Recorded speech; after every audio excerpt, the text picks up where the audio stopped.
බුදසනක් සිළු දුනාටම මාව ඇහෙනවද?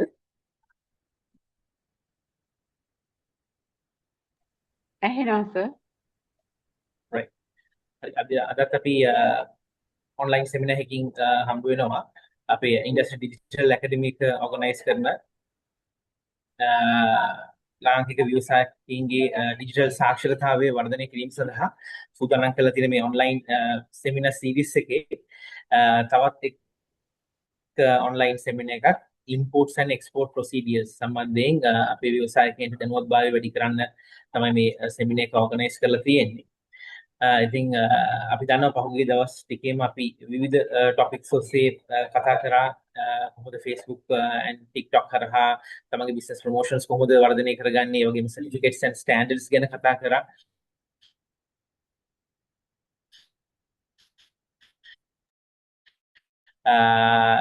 අනිවාර්යයෙන්ම ඔයගොල්ලන් දැනට කරගෙන යන මට්ටමින් ස්කේල් අප් කරන්න නම් අනිවාර්යයෙන්ම එක්ස්පෝර්ට් මාකට් එකට එන්ටර් වෙන්න ඕන. ඒක ලේසි නැහැ. නමුත් ඒක තමයි ඒක ගෝල් එකක් විය යුත්තේ. ඔයගොල්ලන්ගේ ව්‍යාපාර මොන මට්ටමේ තිබ්බත් මයික්‍රෝ වෙන්න පුළුවන්, ස්මෝල් වෙන්න පුළුවන්, මීඩියම් වෙන්න පුළුවන්, ලාර්ජ් ස්කේල් ඉන්ඩස්ට්‍රීස් වෙන්න පුළුවන්. ඔයගොල්ලන්ගේ අරමුණ වෙන්න ඕන එක්ස්පෝර්ට් මාකට් එකට කවදා හරි දවසක එන්ටර් වෙලා ඒ අවශ්‍ය කරන කටයුතු කරගෙන තමන්ගේ බිස්නස් එක එක්ස්පෑන්ඩ් කරගන්න එක. ඉතින් ඒ සම්බන්ධයෙන් අවශ්‍ය කරන ડોකියුමන්ට්ස් මොනවාද, ඒ සම්බන්ධයෙන් අවශ්‍ය කරන ප්‍රොසීඩියර්ස් මොනවාද කියන දේ පැහැදිලි කරන්න තමයි අද දවසේ අපි එක තියන්න බලාපොරොත්තු වෙන්නේ. ඉතින් DHL ටීම් එක මේ වෙද්දි ජොයින් වෙලා ඉන්නවා. මම ආරාධනා කරනවා ලක්ෂාන් ශවන්ති පටන් ගන්න කියනවා.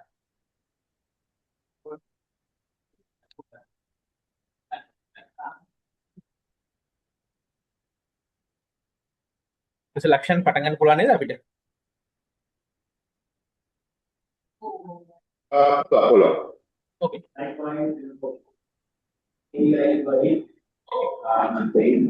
EPS, during EPS session when we were discussing how individual insight with YouTube.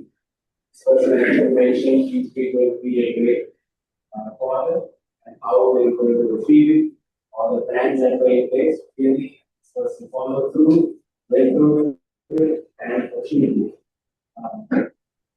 From that, හරි සුබෝදෑසනක් හැමෝටම අපි පටන් ගන්න කලින් මට දැනගන්න පුළුවන්ද මේ අපේ මේ සෙෂන්ස් වලට සහභාගී වෙච්ච කවුරු හරි මේකේ ඉන්නවද කියලා? කලින් කරපු සෙෂන්ස් වලට ඊයකට හිටියා සර්. ඕකේ හරි. DHL සෙෂන් වල ඉඳලා නෑ නේද ඔයගොල්ලෝ කලින්? I was there for one DHL presentation. All right, okay. Right, fine. So let me, okay, mama me පටන් ගන්නම් අපේ මේ Go Trade team එකේ විස්තරات එක්කම අපි අතරම මේ වැඩසටහන අපි කරන්නේ ලංකාවේ ඉන්න සුළු හා මධ්‍ය පරිමාණ ව්‍යවසායකයන්ව next level එකට එහෙම නැත්නම් ඒගොල්ලන්ව කොහොමද ඊළඟ level එකට ඉන්න තැනින් උඩට ගන්න උදව්වක් වශයෙන් අපි දන්න අපේ trade එකේ තියෙන දේවල් ටික ඔයගොල්ලොත් එක්ක share කරගන්න එක තමයි කරන්නේ. මේක ඇත්තටම අපි කරන්නේ මේ සමාජ සත්කාරක වැඩසටහනක් වශයෙන් කිසිම දෙයක් in return බලාපොරොත්තු හෝ කිසිම මුදලක් අය කරන්නේ නැතුව දැන් ඔයගොල්ලන්ට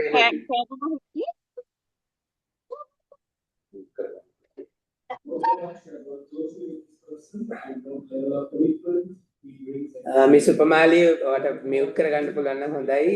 වගේ කතා කරන එක අපිට ඇහෙනවා. right, so එතකොට දැන් මේ picture කට්ටිය තමයි මේ මුළු training session එකම කරන්නේ මේ අය DHL එකේ global office එකෙන් කරන, ඒ කියන්නේ German office එකෙන් කරන training sessions වල පුහුණු වෙලා ඒ certify වෙච්ච කට්ටිය තමයි මෙතන ඉන්නේ. ඒත් එක්කම ඔයගලන්ට පේනවා මෙතන පල්ලෙහා තියෙනවා Go Green, Go Health, Go Teach, Go Trade කියලා මේ මේවා හතරක්. ඉතින් ඔය වැඩසටහන් හතරම අපි කරන්නේ again සමාජ සත්කාරක වැඩසටහනක් වශයෙන් අපිට කොහොමද සමාජයට උදව්වක් කරන්න පුළුවන් කියන එක මත. ඒ Go Green කියන වැඩසටහන යටතේ අපි මේ ලංකාව පුරා පැල සිටුවීම් ඒත් එක්කම මේ කුණු එකතු වෙලා තියෙන තැන් ඒවා සුද්ධ කරන ඒවා බීච් ක්ලීන් අප්ස් ඒවා සෑහෙන ප්‍රමාණයක් කරනවා අවුරුද්ද පුරාවටම. ඒත් එක්කම Go Health වැඩසටහන යටතේ අපි blood donation campaigns එහෙම නැත්නම් පිට පළාත් දුර පළාත් වල තියෙන ඉස්කෝල වලට ඒ පාසල් දියුණු කරන්න ඒවා යක්තල පහසුකම් දියුණු කරන්න අපි උදව් කරනවා. ඒ කියන්නේ වතුර එහෙම නැත්නම් ඒ ළමයින්ට අවශ්‍ය පොත්පත් වගේ දේවල් වලට. ඒත් එක්කම Go Teach වැඩසටහන යටතේ ලංකාවේ තියෙනවා SOS ළමා ගම්මාන ලංකාව පුරාම කීපයක් තියෙනවා. ඉතින් මේ ළමා ගම්මාන වල සිටින දරුවන්ව ඒ ළමා ගම්මානෙන් එළියට යනකොට ඒගොල්ලෝ කොහොමද සමාජයට මුහුණ දෙන්න ඕනේ, සමාජයේ ගත වෙද්දී මොන වගේ දේවල්ද ඒගොල්ලන්ට මුහුණ දෙන්න වෙන්නේ, එහෙම නැත්නම් මොකක්ද ඊළඟ ස්ටෙප් එක විදිහට ඒගොල්ලෝ තෝරගන්න ඕනේ, මොන ට්‍රේඩ් එකද සහ ඒ සම්බන්ධ පුහුණුවීම් අපි SOS ළමා ගම්මාන වල ළමයින්ට කරනවා. දැන් මේ වැඩසටහන කරන්නේ මේ Go Trade කියන සන්නාමය යටතේ ඔයගලන්ට පේනවා ඇති. ඒකෙදි ඇත්තටම කරන්නේ අපි සුළු හා මධ්‍ය පරිමාණ ව්‍යවසායකයන්ට උදව්වක් කරන එක. උදව්වක් කියන්නේ අපේ දන්න දැනුම ඔයගොල්ලොත් එක්ක බෙදා දෙන්න එක සහ ඕනම අවස්ථාවක ඔයගලන්ට පුළුවන් අපිව කන්ටැක්ට් කරලා ඔයගලන්ට මොන හරි දෙයක් තියෙනවා නම් දැනගන්න, එක්ස්පෝර්ට් ගැන එහෙම නැත්නම් කස්ටම්ස් ප්‍රොසීඩියර්ස් ගැන දැනගන්න අපි ඉඩ ප්‍රස්තාව විවර කරලා තියෙනවා. ඕන වෙලාවක ඔයගලන්ට IDB එක through එහෙම නැත්නම් directly අපිව contact කරලා ඒ අවශ්‍ය උපදෙස් ගන්න පුළුවන්. ඉතින් මේක තමයි background එක මේ program එකේ.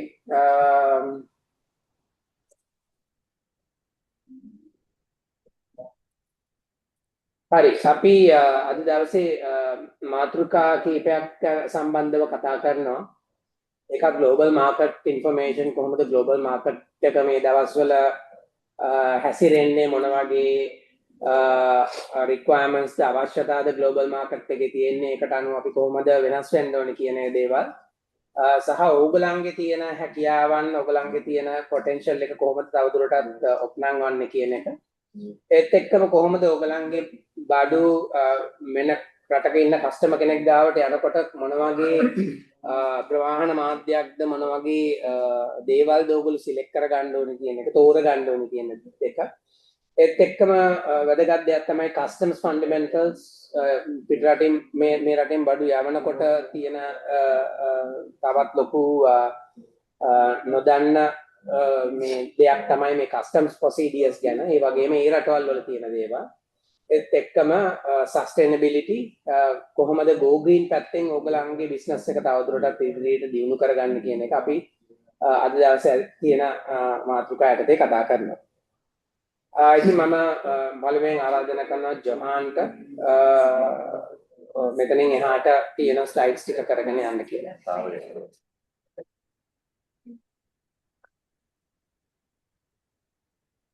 සුබෝදෑසන කියලා දෙනාටම මේ මම කතා කරන එක ඇහෙනවද?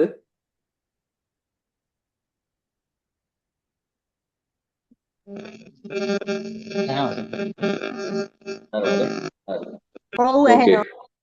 right, thank you. හරි අපි ඉස්සෙල්ලාම දැන් බලන්න යන්නේ ප්‍රවීන් කිව්වා වගේ මාකට් ඉන්ටර්නැෂනල් මාකට් එක ගැන අපි පොඩ්ඩක් දැන් කතා කරමු. මේ ඉන්ටර්නැෂනල් මාකට් එක ගොඩක් දැන් වෙනස්. අපි දැන් ලෝකලි බිස්නස් කරනවා නම්, ඒ කියන්නේ ලංකාව ඇතුලේ අපි භාණ්ඩ මේ නිෂ්පාදනය කරලා විකුණනවා නම්, අපි දැන් එක්ස්පෝර්ට් මාකට් එකක් ගැන බලද්දී පිට රටවල් කවුද අපේ කස්ටමර්ස්ලා, කොහෙද ඉන්නේ, කොයි රටවල් වලද ඉන්නේ, ඒ රටවල් වල මොනවද තියෙන හොඳ නරක අපිට මේ බිස්නස් එක එළියට ගෙනියන්න අපි දැනගෙන ඉන්න ඕන දේවල් ගැන තමයි මම දැන් කතා කරන්න යන්නේ. එතකොට අපි මේ සෙක්ෂන් එකේ බැලුවොත්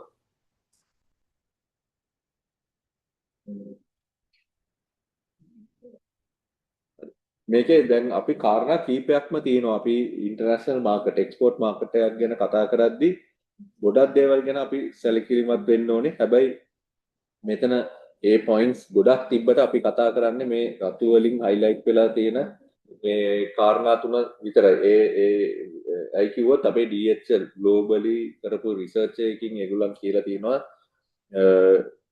2025 2025 මේ කාරණා තුන හරිම වැදගත් කියලා SME SME business එකක් අපි globally ඒ කියන්නේ export market එකකට යද්දි මේ කාරණා තුන හරියටම දැනගෙන ඉන්න ඕනේ කියලා කොහොමද කරන්නේ කියලා ඒතකොට තමයි ඔයගලන්ට business එක ගෙනියන්න ලේසි වෙන්නේ. දැන් අපි මෙතන බැලුවොත් sustainability, digital transformation, resilient logistics providers මේ තුන තමයි අපි අද දැන් මෙතන කතා කරන්න යන්නේ. මම පොඩි සාරාංශයක් දෙන්නම් මොනවද මේ තුන කියලා. තව detailed slides තියෙනවා ඉස්සරහට යන්න අපේ මේ වගේ colleagues කතා කරා ඒක ගැන.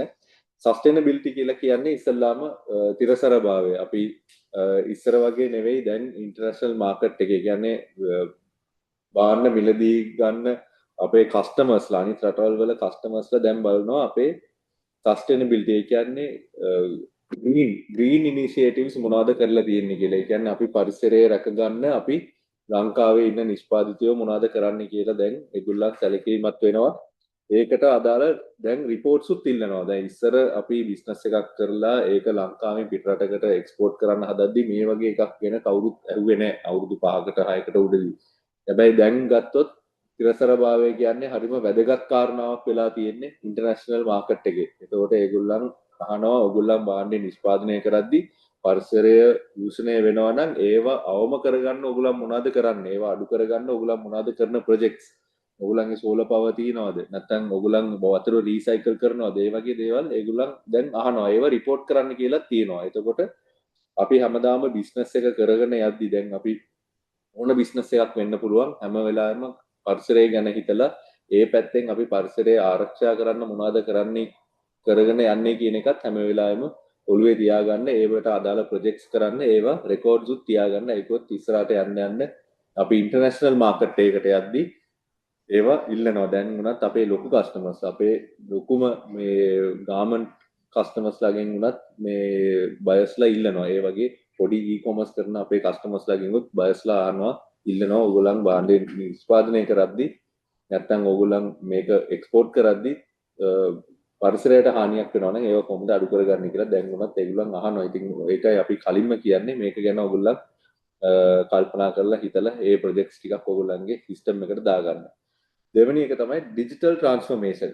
ඒ කියන්නේ තාක්ෂණය භාවිතා කරලා අපි කොහොමද අපේ බිස්නස් එක ඉන්ටර්නැෂනල් මාකට් එකට ගෙනියන්නේ කියලා. දැන් අපි ලංකාවේ ඇතුලේ බිස්නස් එකක් කරද්දී වුණත් අපි තාක්ෂණය අන්දමින් අපි ගොඩක් ඉහළ තත්ත්වයක ඉන්නේ. ලංකාවේ ඇතුලේ අපි ගත්තොත් දරාස්ද ඉක්මන්ද Facebook මාකට් ප්ලේස් ඒ වගේ සයිට්ස් කීපයක් තියෙනවා මේ අපිට භාණ්ඩ විකුණන්න පුළුවන් මාකට් ප්ලේසස්. එතකොට ඒවත් දැන් අනිත් රටවල් ගත්තොත් ඇඩ්වාන්ස් වෙලා තියෙන ඇඩ්වාන්ස් මාකට් ප්ලේසස් තමයි තියෙන්නේ. දැන් ඕස්ට්‍රේලියා, කැනඩා, USA වගේ රටවල් ගත්තොත් ඒගොල්ලන්ගේ මාකට් ප්ලේසස් අපේ මාකට් ප්ලේසස් වලට වඩා ඇඩ්වාන්ස්. එතකොට අපි ඉන්ටර්නැෂනල් මාකට් එකට එක්ස්පෝර්ට් එකක් කරද්දී අපේ සිස්ටම්ස් කොච්චර තාක්ෂණය පැත්තෙන් දියුණු වෙලා තියෙනවද කියන එකත් වැදගත් වෙනවා. නැත්නම් අපි තාක්ෂණය අතින් අපි පිටිපස්සෙන් නම් ඉන්නේ අපේ පාරිභෝගිකයන් අපෙන් ගන්න තියෙන මේ කියන්නේ පර්චේසින් කරනකොට ඒගොල්ලන්ට පහසුවක් නැත්නම් අපේ සයිට් එකට ඇවිල්ලා කරන්න නැත්නම් අපි අප්ඩේටඩ් නැත්නම් අපේ බිස්නස් එක කරගෙන ගියාට අපි අප්ඩේටඩ් නැහැ ඉන්ටර්නැෂනල් මාකට් එක ගැන. ඇයි අපේ තාක්ෂණය පැත්තෙන් පිටිපස්සෙන් ඉන්නේ. ඉතින් ඒවත් බලපානවා ඉන්ටර්නැෂනල් මාකට් එකට යද්දී.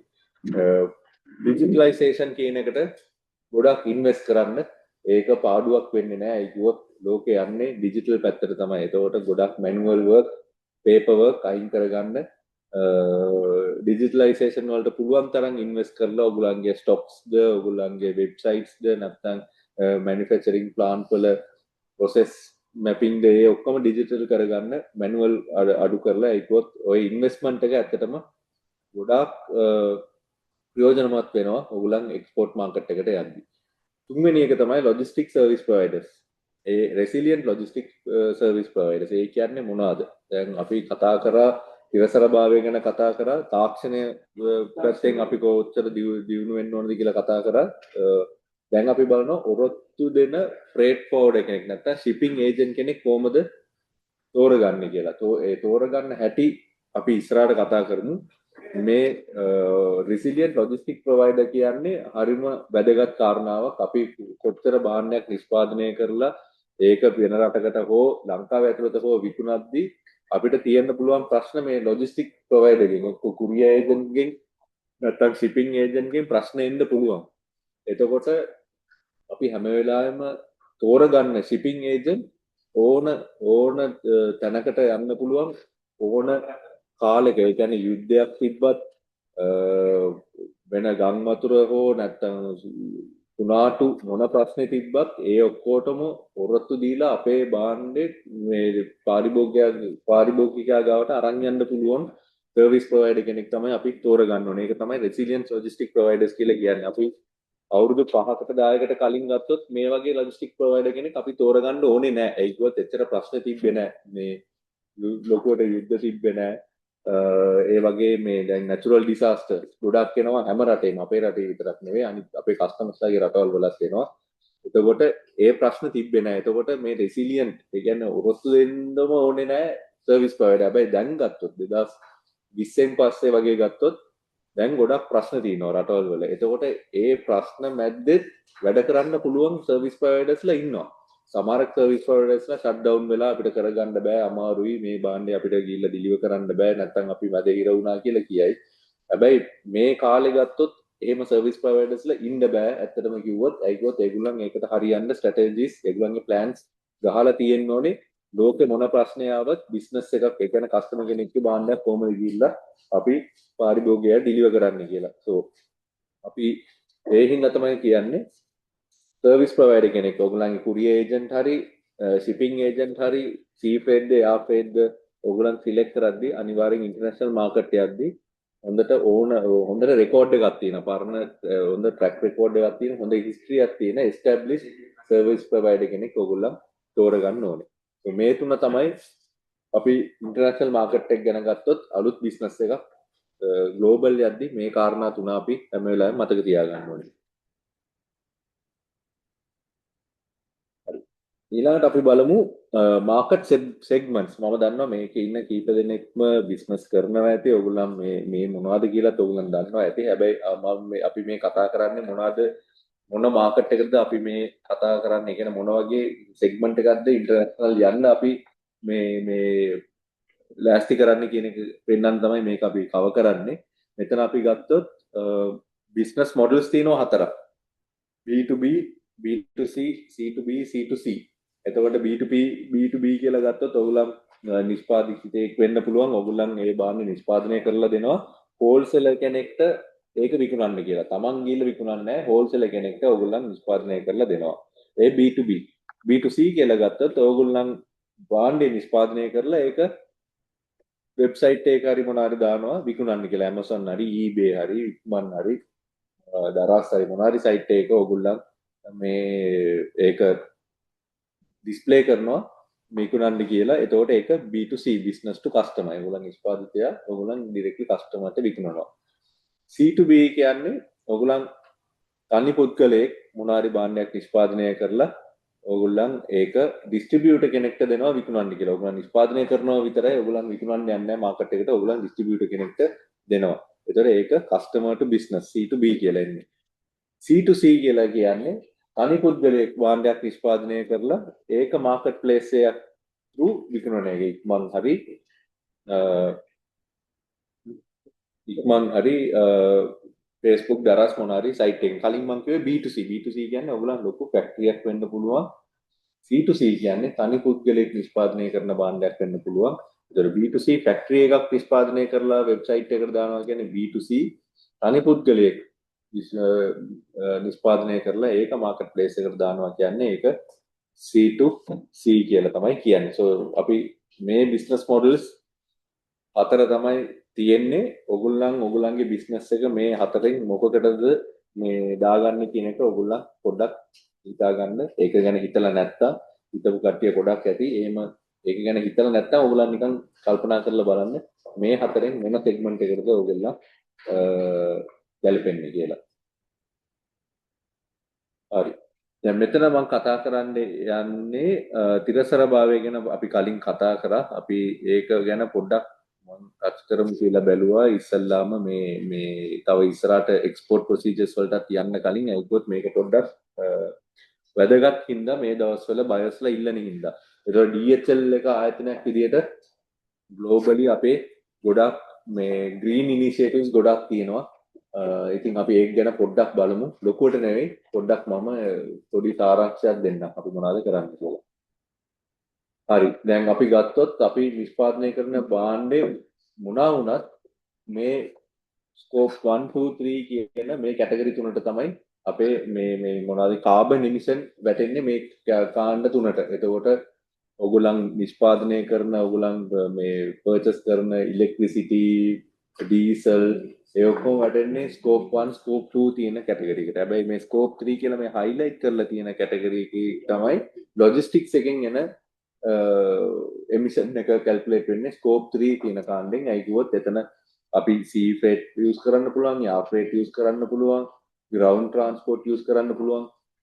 ඒ ට්‍රාන්ස්පෝර්ටේෂන් සෙක්ටර් එක එන පැත්තෙන් තමයි ගොඩක් අපේ කාබන් එමිෂන් තියෙන්නේ. ඕන කම්පැනි එක එහෙම තමයි. ඉතින් අපි තින්නේ ලොජිස්ටික් ඉන්ඩස්ට්‍රි එකේ. ඉතින් අපි බලනවා මේ අපේ ට්‍රාන්ස්පෝර්ටේෂන් සෙක්ටර් එකේ එන කාබන් එමිෂන් එක අපි කොහොමද කස්ටමර්ට අඩු කරලා දෙන්නේ කියන එක තමයි අපි අපේ පැත්තෙන් කරන්නේ. ඒකත් අපි කස්ටමර්ට සර්විස් එක විතරක් නෙමෙයි දෙන්නේ. අපි අපේ තිරසරභාවය රැකගන්න අපි කස්ටමර්ටත් උදව් කරනවා. අපිත් ඒ ග්‍රීන් ඉනිෂියේටිව්ස් ඉස්සරහට කරගෙන යනවා. ඉතින් මට මේක එක්ස්ප්ලেইন කරන්න ඕනේ හැම වෙලාවෙම ලොජිස්ටික්ස් පැත්තක් තියෙනවා නම් ඕන කම්පැනි එක ඒ පැත්තෙන් එන කාබන් එමිෂන් එක 90% විතර වෙනවා. ඉතින් ගොඩක් වැඩි. ඒක හැම වෙලාවෙම අපි ඉතේ තියාගන්න ඕනේ. ඒක කොහොමද අඩු කරගන්නේ කියන එක තමයි අපි ඒකට තමයි අපි ප්ලෑන් කරන්න ඕනේ. හරි. තිරසරය භාවය ගැන දැන් අපි කතා කරා. ඊළඟට මම බාර දෙනවා මේක මේ ප්‍රවීන්ට. එයා මේ ලොජිස්ටික් ප්‍රොවයිඩර්ස්ලා ගැන කතා කරයි. මේක දැන් මේ කොහොමද කරන්නේ?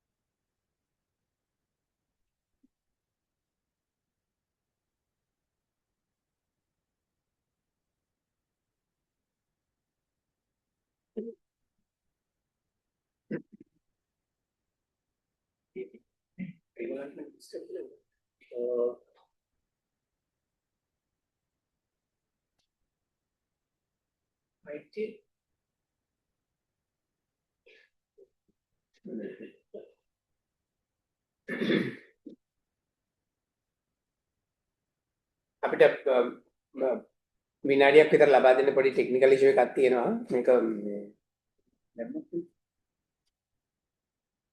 සෙන්ටිං මේක ඉක්මනට පේනවද මේක? ඒක අපිට ටොප් තියෙන්නේ මොකද පේන්නේ? මොකද අවුලක් නැහැ? අපිට විතර තියෙන්නේ. Okay, we can see. හරි right okay right දැන් මේ ස්ලයිඩ් එකේ මේ ස්ලයිඩ් එක පේනව නේද ඔක්කොමලට? Yes. alright මේ ස්ලයිඩ් එකේ අපි දාලා තියෙනවා උඩ එයා ෆ්‍රේට් courier service postal service කියලා logistic providers ලා කාණ්ඩ තුනක් right. හැබැයි ඒත් එක්කම මේ කාණ්ඩ තුන මේ කාණ්ඩ තුනෙන් ඕන එකක් තෝරගෙන ඕගලන්ට පුළුවන් ඕගලන්ගේ කන්සයිනිට එහෙම නැත්නම් ඕගලන්ගේ පිටරට ඉන්න කස්ටමර්ට ඕගලන්ගේ භාණ්ඩය මේ යවන්න. හැබැයි ඒ යවනකොට බලන්න ඕන දේවල් කීපයක් තමයි ඔය වම්මත පැත්තෙන් ට්‍රාන්ස්පෝර්ට් කොස්ට් ඉඳලා මිනිමම් වේට් කියන එක වෙනකන් අපි මෙතන මෙන්ෂන් කරලා තියෙනවා. එතකොට මේ ඕගලන්ට පොඩි දල අදහසක් ගන්න පුළුවන්. ඔගලන්ගේ කන්සයිනී ඉල්ලන ඔගලන්ගේ කස්ටමර් ඉල්ලන දේත් එක්ක මොන විදිහේ දෙයක්ද ඉල්ලන්නේ කොහොමද ඉල්ලන්නේ කියන එකත් එක්ක මොන මෝඩ් එකද එහෙම නැත්නම් මොන එයා ෆ්‍රේට්ද එහෙම නැත්නම් කුරියර්ද නැත්නම් පෝස්ටල් සර්විස් එකද කියන එක තෝරගන්න. so basically මෙතන අපි කතා කරන්නේ එයා ෆ්‍රේට් කියන මෝඩ් එක ගත්තොත් එම කොස්ට් එක වශයෙන් ගත්තොත් පොඩි කුරියර් කියන මෝඩ් එකට වැඩිය ටිකක් අඩු වියදමකින් තමයි ඕගලන්ට ෂිප්මන්ට් එක යවන්න පුළුවන් ඕගලන්ගේ කන්සයින්ට් එක නැත්නම් කස්ටමර්ට එයා ෆ්‍රේට් මෝඩ් එකේදී. හැබැයි පෝස්ටල් සර්විස් එකට ආවොත් ඊටත් වැඩි අඩු මුදලකින් තාමත් අඩු මුදලකට මේ ඔයගොල්ලන්ගේ භාණ්ඩය ඒ අදාළ කන්සයිනි වෙත එහෙම නැත්නම් කස්ටමර් වෙත යවන්න පුළුවන්. කුරියර් සර්විස් එක ගත්තොත් ඔය කියන එයා ෆ්‍රේට් සහ පෝස්ටල් කියන දෙකටම වැඩි මුදලක් වැය කරන්න වෙනවා ඔයගොල්ලන්ට ෂිප්මන්ට් එක යවන්න. හැබැයි ඕක ඔයගොල්ලෝ වෙබ්සයිට් එකේ දානකොට ඔයගොල්ලන්ගේ භාණ්ඩය විකුණන්න ඒකෙදිම තව අපි ඉස්සරහදී එක ගැන කතා කරනවා. ඒකෙදිම ඕගොල්ලෝ ඔප්ෂන් එකක් දෙන්න ඕගොල්ලන්ගේ භාණ්ඩේ මිලදී ගන්න කෙනාට එයාට කොහොමද මේ භාණ්ඩේ යාට ලැබෙන්න ඕනේ ඉක්මනින්ද එහෙම නැත්නම් මේ දවස් ගියාට කමක් නැද්ද එහෙම නැත්නම් අඩු වියදමකින්ද එහෙම නැත්නම් වැඩි වියදමකින් කරලා ඉක්මනින් එන්න ගන්නද කියන එක ඒගොල්ලන්ට මේ ඔප්ෂන්ස් දෙන්න ඕගොල්ලන්ගේ වෙබ්සයිට් එකේ ඕගොල්ලන්ගේ අයිටම් එක ලිස්ට් කරනවා. එතකොට ඒත් එක්කම දැන් අපි ට්‍රාන්සිට් ටයිම් එක ගත්තොත් එම භාණ්ඩයක් පිටරට යවන්න එයා ෆ්‍රේට් එකකදී 3 to 8 days යනවා. සාමාන්‍යයෙන් දවස් 3ක් දවස් 8ක් අතර ප්‍රමාණයක් යනවා එයා ෆ්‍රේට් කියන මෝඩ් එකේදී භාණ්ඩයක් පිටරට යවනකොට. නමුත් කුරියර් සර්විස් එකට ආවොත් එම දවස් 1ක් 3ක් අතර මෙතන 4 කියලා තියෙන එක දවසක් තව වැඩිපුර තියලා 1ක් 3ක් අතර තමයි ලෝකයේ ඕන රටකට සාමාන්‍යයෙන් බඩු පිටරට යවන්න පුළුවන් කුරියර් සර්විස් එකද. හැබැයි පෝස්ටල් සර්විස් එක ගත්තොත් දවස් 15කට එහා නමුත් ගරන් හරි දිනයක් ඒගොල්ලන්ට සමහරක් වෙලාවට මේ මෙන්ෂන් කරන්න බෑ මෙන්න මේ දවසේ අපි ඔයාගේ භාණ්ඩේ කස්ටමර්ට ගිහිල්ලා දෙනවා කියන එක ඒගොල්ලන්ට මෙන්ෂන් කරන්න අමාරුයි. මොකද ඒ යූස් කරන ඒගොල්ලෝ යූස් කරන එයාලයින්ස් බඩු පිටරට යවන්න යූස් කරන මේ හබ්ස් ඒව මත තමයි මේ දින ගාන ඩිපෙන්ඩ් වෙන්නේ කොච්චර දවසක් යනවද කියලා. ඒත් එක්කම තවත් ඉතාමත් වැදගත් අංගයක් තමයි මේ ට්‍රැකින් කේපබිලිටි කියන එක. මේ ට්‍රැකින් කේපබිලිටි එක ඉතාමත් අවශ්‍යයි. ඔයා භාණ්ඩේ පැක් කරලා කුරියර් කම්පැනි එකට එහෙම නැත්නම් එයා ෆ්‍රේට් කම්පැනි එකට එහෙම නැත්නම් පෝස්ටල් සර්විස් එකට දුන්නාට පස්සේ ඔයාට සහ ඔයාගේ කස්ටමර්ට මේ භාණ්ඩේ දැන් කොහෙද තියෙන්නේ ඊළඟ දවස් වෙනකොට කොහෙද තියෙන්නේ මොන තැනේද තියෙන්නේ කියන එක බලන්න පුළුවන්කම තියෙන්න ඕනේ සිස්ටම් එක through. ඉතින් එහෙම ගත්තොත් එම එයා ෆ්‍රේට් කියන මෝඩ් එකේදී ට්‍රැකින් කේපබිලිටි එකක් තියෙනවා.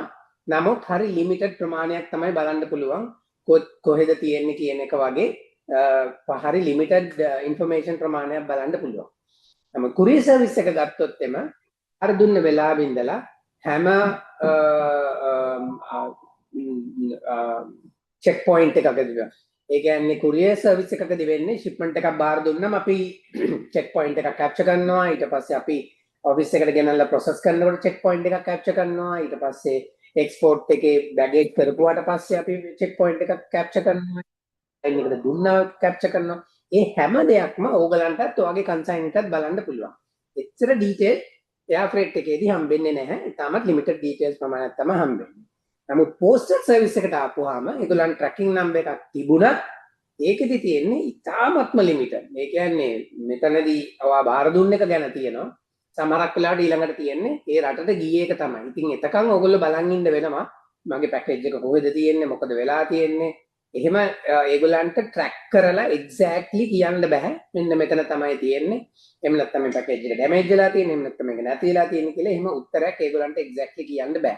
ඒ ට්‍රැකින් කේපබිලිටි කියන එක ඔයාටත් ඔයාගේ කන්සයින් එකත් එහෙම නැත්නම් කස්ටමර්ටත් ඉතාමත් වැදගත් තෝරගන්නකොට මොන ලොජිස්ටික් මෝඩ් එකද මම තෝරගන්නේ කියන්නේ.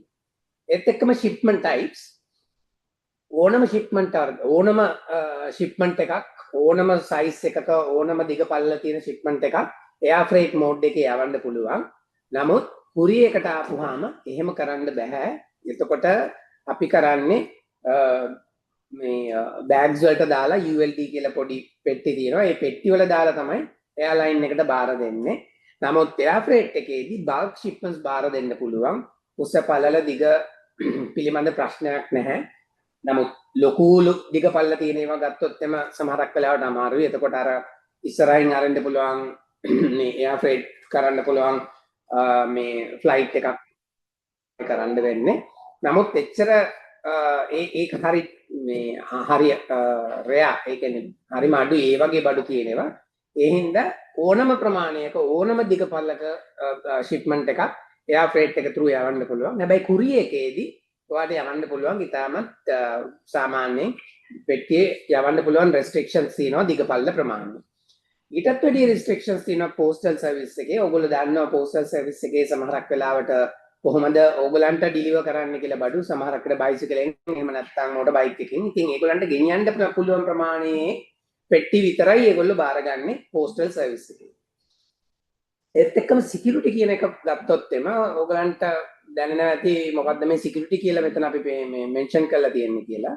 මේක ඉතාමත්ම වැදගත් කාරණාවක් ඕගොල්ලෝ හැමතිස්සෙම සිහියේ තබා ගත යුතුයි. මේ යූස් කරනකොට කුරියර් කම්පැනි එකක් හරි ආෆ්‍රේට් කම්පැනි එකක් හරි පෝස්ටල් කම්පැනි එකක් හරි හේතුව තමයි ඕගලන්ගේ ඉන්ෆර්මේෂන් ඕගොල්ලෝ බාර දෙන ෂිප්මන්ට් එකේ ඕගලන්ගේ ඉන්ෆර්මේෂන් සහ ඕගලන්ගේ කස්ටමර්ගේ ඉන්ෆර්මේෂන් ඕන කෙනෙකුට බලන්න පුළුවන්. අපේ ආවේ බිල් එකක් ගත්තොත් ඒකේ shipper consignee details තියෙනවා, contents මොනවද යන්නේ කියලා තියෙනවා, ඒත් එක්ක මේකේ value එක තියෙනවා. ඒ ඉන්ෆර්මේෂන් මේ ඕන කෙනෙකුට බලන්න පුළුවන්. ඒකෙදි අපි air freight mode එකේදී ගත්තොත් එම ඒ ඉන්ෆර්මේෂන් ටික සාමාන්‍යයෙන් ඕනම පුද්ගලයෙකුට බලන්න පුළුවන්. එක ඒ කියන්නේ ලෝඩින් කරන පිරිසට ඇරෙන්න අනිත් ඕන කෙනෙකුට බලන්න පුළුවන්. පෝස්ටල් සර්විස් එකේදී ගත්තොත් එහෙම නෙමෙයි ඕනම කෙනෙකුට ඔයාගේ ඉන්ෆර්මේෂන් එකක් අරගෙන තව කෙනෙකුට දෙන්න පුළුවන්. ඔයාගේ කම්පිටිටර් කෙනෙකුට දෙන්න පුළුවන්. එහෙම නැත්නම් ඔයාගේ මොකක්ද ඒකට කියන්නේ? ඔයාගේ මේ බාණ්ඩම නිෂ්පාදනය කරන තව ලංකාවේ කෙනෙක් ඉන්නවා නම් එයාට දෙන්න පුළුවන් මෙන්න මෙයා යවන්න මෙන්න මෙතෙන්ට මෙන්න මේවා තමයි යවන්නේ කියලා. ඒ ඔයාගේ ඉන්ෆර්මේෂන් ටික ඔයාගේ කම්පියුටර් කෙනෙක්ට ලීක් වෙන්න පුළුවන්. නමුත් කුරියර් සර්විස් එක ගත්තොත් එම ඒක රෙස්ට්‍රික්ට් කරලා තියෙන සිස්ටම් එකෙන් මැනේජර් කෙනෙක්ගෙන් උඩ කෙනෙක්ට විතරයි ඉතාමත්ම ඉන්ෆර්මේෂන් ගොඩක් බලන්න පුළුවන්. හරිම සීමිත. ඒ කියන්නේ shipper consignee details වත් බලන්න බෑ. මැනේජර් කෙනෙක්ගෙන් පල්ලෙහා කෙනෙක්ට ඒගොල්ලෝ දන්නේ නැහැ මොකක්ද මේ shipment එකේ යන්නේ කාගෙන් කොහෙටද යන්නේ කියන එක රෙස්ට්‍රික්ට් කරලා තියෙන්නේ. ඒ ඔය security කියන එක shipment එකේ security එක වගේම ඔයගලන්ගේ data security එකත් බලන්න ඕනේ. ඒක තමයි අපි මෙතනින් පැහැදිලි කරන්න හදන්නේ ඔයගලන්ට. ඒත් එක්කම product return එක උදාහරණයක් වශයෙන් ගත්තොත් එම අපි කියමු ඔයගොල්ලෝ සපත්තු හදලා යවනවා කියලා පිටරට. එහෙම යවනකොට එහෙ ගියාට පස්සේ ඒගොල්ලන්ට ඒකට කැමති නැත්තම් කස්ටමර්ට කැමති නැත්තම් එයාට ඔප්ෂන් එකක් අපි දීලා තියෙන්න ඕනේ. හරි එහෙනම් ඔයා මට ආපහු මේ shipment එක එවන්න කියලා. එහෙම නැති වුණොත් කස්ටමර්ස්ලා ඔයගොල්ලන්ගේ වෙබ්සයිට් එකට ආපහු වෙන්නේ නැහැ. මොකද ඒගොල්ලන්ට loss එකක් වෙන්නේ. ආවට පස්සේ තියෙන product දැකපු product එකට මේ ආවට පස්සේ තියෙන්නේ. එතකොට ඒගොල්ලෝ unhappy. ඉතින් return option එකක් ඕගොල්ලෝ දීලා තිබ්බේ නැත්තම් ඉතින් ඕගොල්ලන්ගේ වෙබ්සයිට් එකට ආපහු repeat එන කස්ටමර්ස්ලා ප්‍රමාණය සහ එයාගෙන් තව කෙනෙක්ට ඕගොල්ලන්ගේ වෙබ්සයිට් එක ගැන යන හොඳ කමෙන්ට්ස් අඩු වෙන්න පුළුවන්. ඒ නිසා ඔය return product option එක හැමතිස්සෙම බලන්න දෙන කුරියර් කම්පැනි එක නැත්නම් air freight කම්පැනි එකට ඕගලන්ට දෙන්න පුළුවන්ද කියලා. දැන් හැබැයි postal service එකේදී ඒ service එක නැහැ. ඒගොල්ලෝ return product return එකක් ගැන කතා කරන්නේ නැහැ සහ ඒගොල්ලෝ ඒක carry කරන්නේ නැහැ. නමුත් air freight එකේදී සහ courier mode එකේදී කස්ටමර්ට පුළුවන් මම මේක නෙමෙයි ඕඩර් කරපු බාන්න ඒ හින්දා මට මේක එපා කියලා අපෝ බාර දීලා ඒක through මම එවන්න. ඒත් එක්කම ගත්තොත් minimum weight සහ maximum weight එකක් ගැන අපි මෙතන කතා කරනවා. මෙතනත් පොඩි restrictions කීපයක් තියෙනවා courier එකට ආපුවාම minimum weight එක ග්‍රෑම් 500 ඉඳලා ඕනම භාණ්ඩයක් ඕගලන්ට යවන්න පුළුවන් courier එකේදී ඕගලන්ගේ කස්ටමර්ට. නමුත් air freight එකට ආපුවාම සාමාන්‍යයෙන් කිලෝ 45 ඉඳලා තමයි ඔබට යන්න පුළුවන්කම තියෙන්නේ භාණ්ඩයක්. හැබැයි එතනදී සමහරක් air freight companies ඒගොල්ලෝ කිලෝ 20 30 බාර ගන්නවා. නමුත් ඒ බාර ගන්නකොට ඕගොල්ලෝ දන්නේ නැති වුණාට සමහරක් වෙලාවට ඒගොල්ලෝ මේ 45 රේට් එකම apply කරලා තියෙන්න පුළුවන් ඕගලන්ට. ඉතින් ඒ ඉඳ හැමදෙස්සෙම ඕගොල්ලෝ එහෙම අඩු shipment එකක් දෙනකොට ඒගොල්ලොත් එක්ක negotiate කරන්න බලන්න ඒ shipment එකේ weight එකටම නැත්නම් dimension එකටම charge කරන්න කියන එකට. postal service එක ගත්තොත් courier වගේම තමයි ඕනම ප්‍රමාණයක shipment අඩු ඒ කියන්නේ kilos ගාන minimum weight එක ග්‍රෑම් 500කින් නම් ඕන ප්‍රමාණයක් යවන්න පුළුවන්. බට් අතන තියෙනවා වගේ කිලෝ 30ක රෙස්ට්‍රික්ෂන් එකක් තියෙනවා. මේ පෝස්ටල් සර්විස් එක ගත්තොත් කිලෝ 1000ක රෙස්ට්‍රික්ෂන් එකක් තියෙනවා. කුරිය ගත්තොත් එම කිලෝ 10000ක රෙස්ට්‍රික්ෂන් එකක් තියෙනවා. එයා ෆ්‍රේට් එක ගත්තා. මේක තමයි අපි මේ chart එකෙන් ඕගලන්ට පැහැදිලි කරලා දෙන්න හැදුවේ. සහ අපිට අවශ්‍ය වුණේ ඕගලන්ව දැනුවත් කරන්න සහ ඔයාගේ කස්ටමර්වවත් දැනුවත් කරන්න කොහොමද කුරියර් කම්පැනි එකක් හරි එයා ෆ්‍රේට් කම්පැනි එකක් හරි පෝස්ටල් සර්විස් එක හරි සිලෙක්ට් කරගන්නේ ඔයගලන්ගේ භාගයක් පිටරට යවද්දි මේ ඔප්ෂන්ස් ගැන පොඩි අදහසක් ඕගලන්ගේ වෙබ්සයිට් එකේ භාණ්ඩය යටින් හැමතිස්සෙම ප්‍රදර්ශනය කරන්න. එතකොට ඒක තවදුරටත් ලේසි ඕගලන්ගේ භාණ්ඩය විකුණනකොට කස්ටමර්ගේ එක්ස්පෙක්ටේෂන් එකට ඒක තියාගන්න. Right.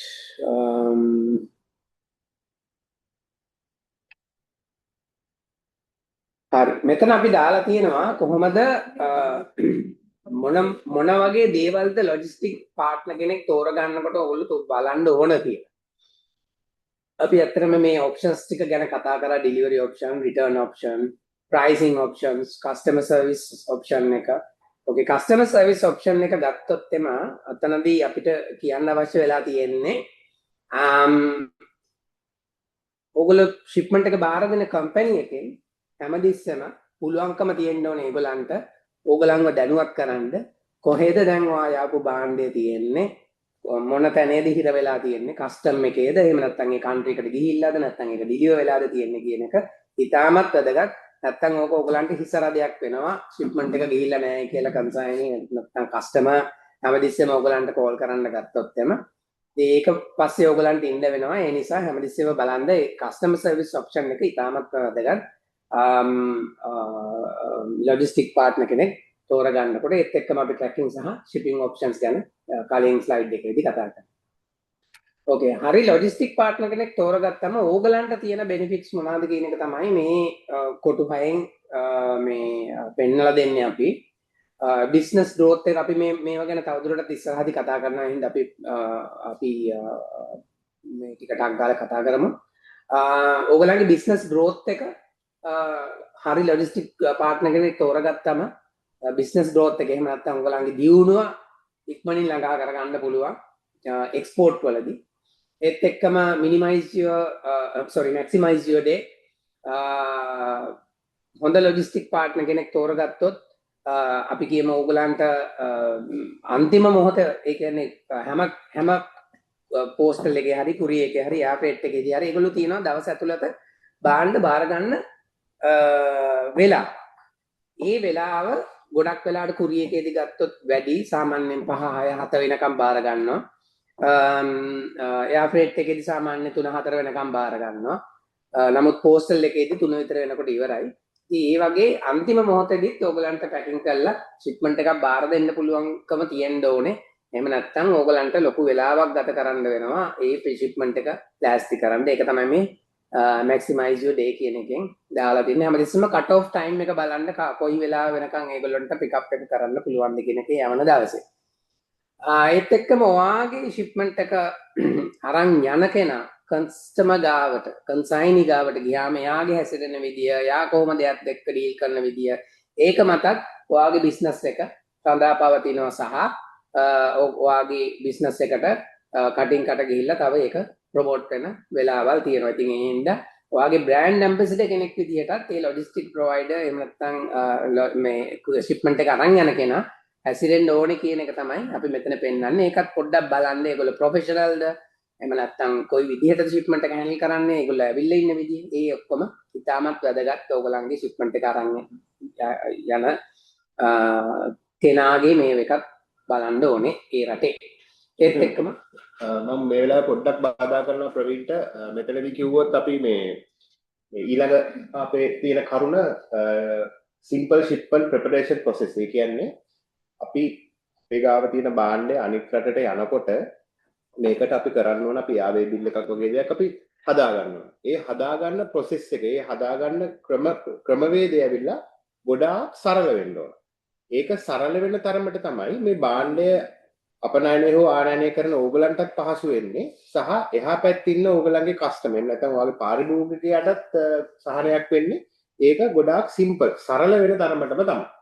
එතකොට මේකට අපිට උපයෝගී කරගන්න පුළුවන් අපේ තියෙන IT integrations. ඒ කියන්නේ අපි කොහොමද දැන් අපි කැමති නැහැ කොයි වෙලාවකවත් manually ඒ කියන්නේ අපිට තියෙන අපි නිකන් type කරලා අපේ දත්ත ඇතුළත් කරන්න. ඒක automatically ගන්නවා නම් ඒක automatically අපේ system එකට ගන්නවා නම් අපි කොහොමත් කැමති. ඉතින් අපි මේ හරි logistic partner කෙනෙක්ව තෝරගන්නකොට අපි බලන්න ඕන එයාටත් තියනවාද කියලා මේ වගේ IT integrations කොහොමද අපේ වැඩ හැමතිස්සෙම අපි type කර කර අපේ කාලේ කාදමන් නැතුව automatically කොහොමද මේ Airway bills එහෙම නැත්නම් මේ අදාළ ලිපි ලේඛන හදාගන්නේ කියලා automatically හදාගන්න පුළුවන් logistic partner කෙනෙක් ඉන්නවා නම් ඕගලන්ට ඕගලන්ගේ එදිනෙදා වැඩ කටයුතු ගොඩාක් සරල වෙනවා. අනිත් දේ තමයි stay focused on selling. ඒ කියන්නේ අපි කොහොමද අපේ දැන් අපි භාණ්ඩය මෙතන ඉඳලා ඕස්ට්‍රේලියාවට යවනවා නම් එතකොට ඕස්ට්‍රේලියාවේ තියෙන වෙලාවයි ලංකාවේ තියෙන වෙලාවයි අතර ලොකු ગેප් එකක් තියෙනවා. එතකොට මේ ગેප් එකේදී ඕගලන්ගේ ලොජිස්ටික් පාර්ට්නර්ව කන්ටැක්ට් කරගන්න ඕස්ට්‍රේලියාවේ කෙනා හැමතිස්සෙම උත්සාහ දරනවා නම් එයාට ඒකට සුදුසු වෙලාවක් තියෙන්න ඕන. දැන් අපි ලංකාවේ වැඩ කරන මේ 8-5 කියන ඒ කාලය ඇතුළත වැඩ කරන විතරක් ලොජිස්ටික් පාර්ට්නර් කෙනෙක් අපි තෝරගෙන හරියන්නේ නැහැ. එතකොට එයා පැය 24 පුරාම අපේ අනෙක් සේවාදායකයාට ඒ සේවාව ලබා දෙනවා. එතකොට අපේ හැමතිස්සෙම මේ ලොජිස්ටික් පාර්ට්නර් කෙනෙක්ව තෝරගන්නකොට මේ කරුණු දෙක ගැනත් වැඩිපුර සංසන්දනය කරලා බලන්න ඕන. දැන් මම ආයතන ප්‍රවීන්ට හරි ඒත් එක්කම no hassle with customs clearance. ඉතින් මේක ඉතාමත්ම වැදගත් පාර්ට් එකක් ලොජිස්ටික් වලදී ගත්තොත් එම ඔයගලන්ගේ shipment එක කොච්චර ඉක්මනට කස්ටමර් ගාවට යන්න ඕනද කියන එක හැමදෙස්සම customs procedures ගැන expert කෙනෙක්ව තෝරගන්න ලොජිස්ටික් පාර්ට්නර් කෙනෙක් තෝරගන්නකොට මේක ඉතාමත්ම බැරෑරුම් කාර්යයක් සහ සමහරක් රටවල් වලදී ඔයගලන්ගේ shipment එක එහෙට ගියාට පස්සේ clearance කරන්න හරියට වෙලාව ගත වෙන කාරණයක් තමයි මේ customs procedures කියන එක.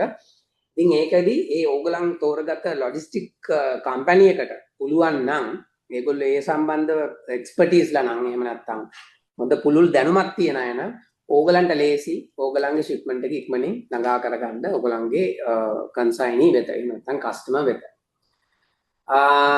අපි දැන් මෙතන ඊළඟ ස්ලයිඩ් එකේදී කතා කරන්න යන්නේ customs fundamentals ගැන. ඊට කලින් මම ආපහු කියන්නේ මේක අපි කරන්නේ මේ සමාජ සත්කාරක වැඩසටහනක් වශයෙන්. මේකේ මේ DHL කියලා ලෝගෝ තිබ්බට මේකෙන් අපි කියන්නේ නැහැ ඔයගොල්ලෝ DHLම තෝරගන්න ඕනේ කියලා. කුරියර් කම්පැනි එකක් තෝරගත්තා වුණත් DHLම තෝරගන්න ඕනේ නැහැ. තව ලංකාවේ තව කුරියර් කම්පැනිස් ලෝකේ වැඩ කරන කුරියර් කම්පැනිස් තියෙනවා. ඉතින් මේ හැම එකකම ඔය තියෙන කරුණු බලලා කොහෙද හොඳ එක ඕගලන්ට වාසි එක ඔයාගේ කස්ටමර්ට වාසි එක බලලා ඕගලන්ට ඒක සිලෙක්ට් කරගන්න පුළුවන්. රයිට් හරි අපි customs fundamentals ගැන කතා කරුවොත් එම මෙතනදී අපි මේ ඉස්සෙල්ලා වගේ මේ රතු පාටින් highlight කරලා තියෙන කීපය ගැන අපි පොඩි discussion එකක් කරනවා මේ වෙලාවේ. Logistic provider cost එක rules of origin HS codes එහෙම නැත්නම් shipment value World Trade Organization එක අනුව කොහොමද shipment value කියන එක මේව කරගෙන ඉන්නේ කියන එක. right අපි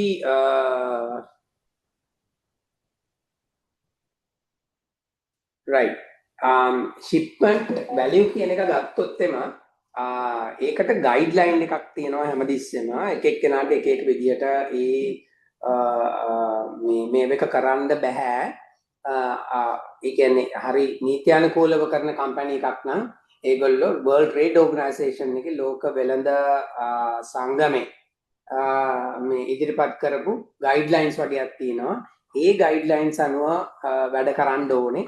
වැඩ කරොත් තමයි ලේසි වෙන්නේ shipment එක ක්ලියර් කරගන්න හරි customs through එළියට ගන්න හරි.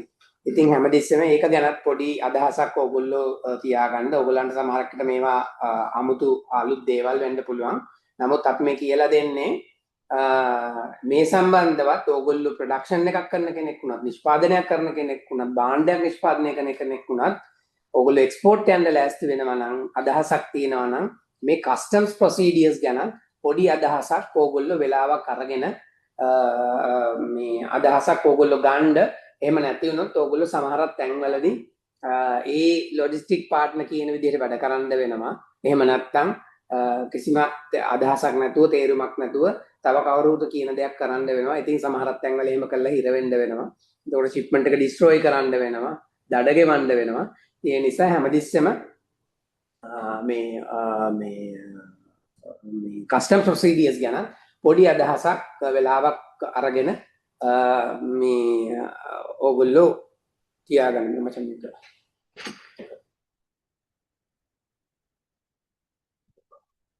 ප්‍රවීන් මේ chat එකට පොඩ්ඩක් ගිහලා බලමු අපේ ප්‍රශ්න මොනවද තියෙන්නේ කියලා. දෙලි අතොස් රිලේට් කරන්න තියෙනවා. ඔව් සමනලි මොකක් හරි ඉෂුව එකක් තියෙනවද අපිට ප්‍රශ්නයක් තියෙනවා නම් මේ වෙලාවෙම ඉදිරිපත් කරන්න. Yeah, I wanted to know on the screen that you all played the slide for weights. You had put postal as 0.05. Is that a typo? No, not really. If it is even 10 grams, you can send shipment through postal. But when it comes to courier, it's 500 grams. Okay. So that's Thank what we you are for the trying to say. clarification. No Thanks. problem. No problem.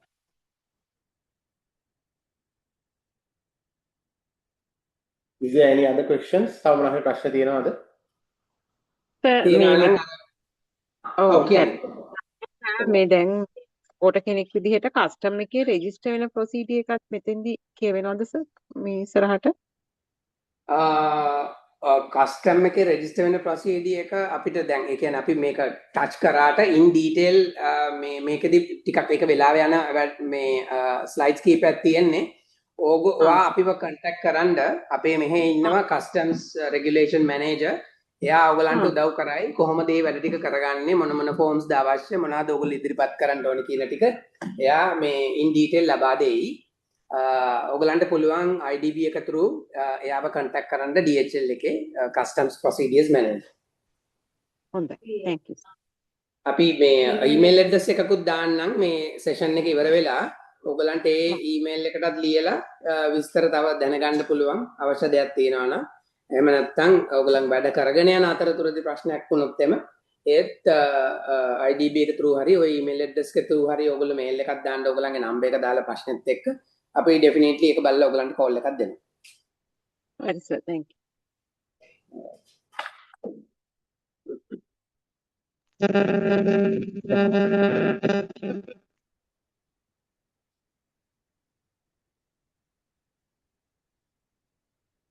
hello hello ඔසර් මෙතනදී අර දැන් අපිට එයා ෆ්‍රේට් courier postal තුනක් තියෙනවානේ options. ඔව්.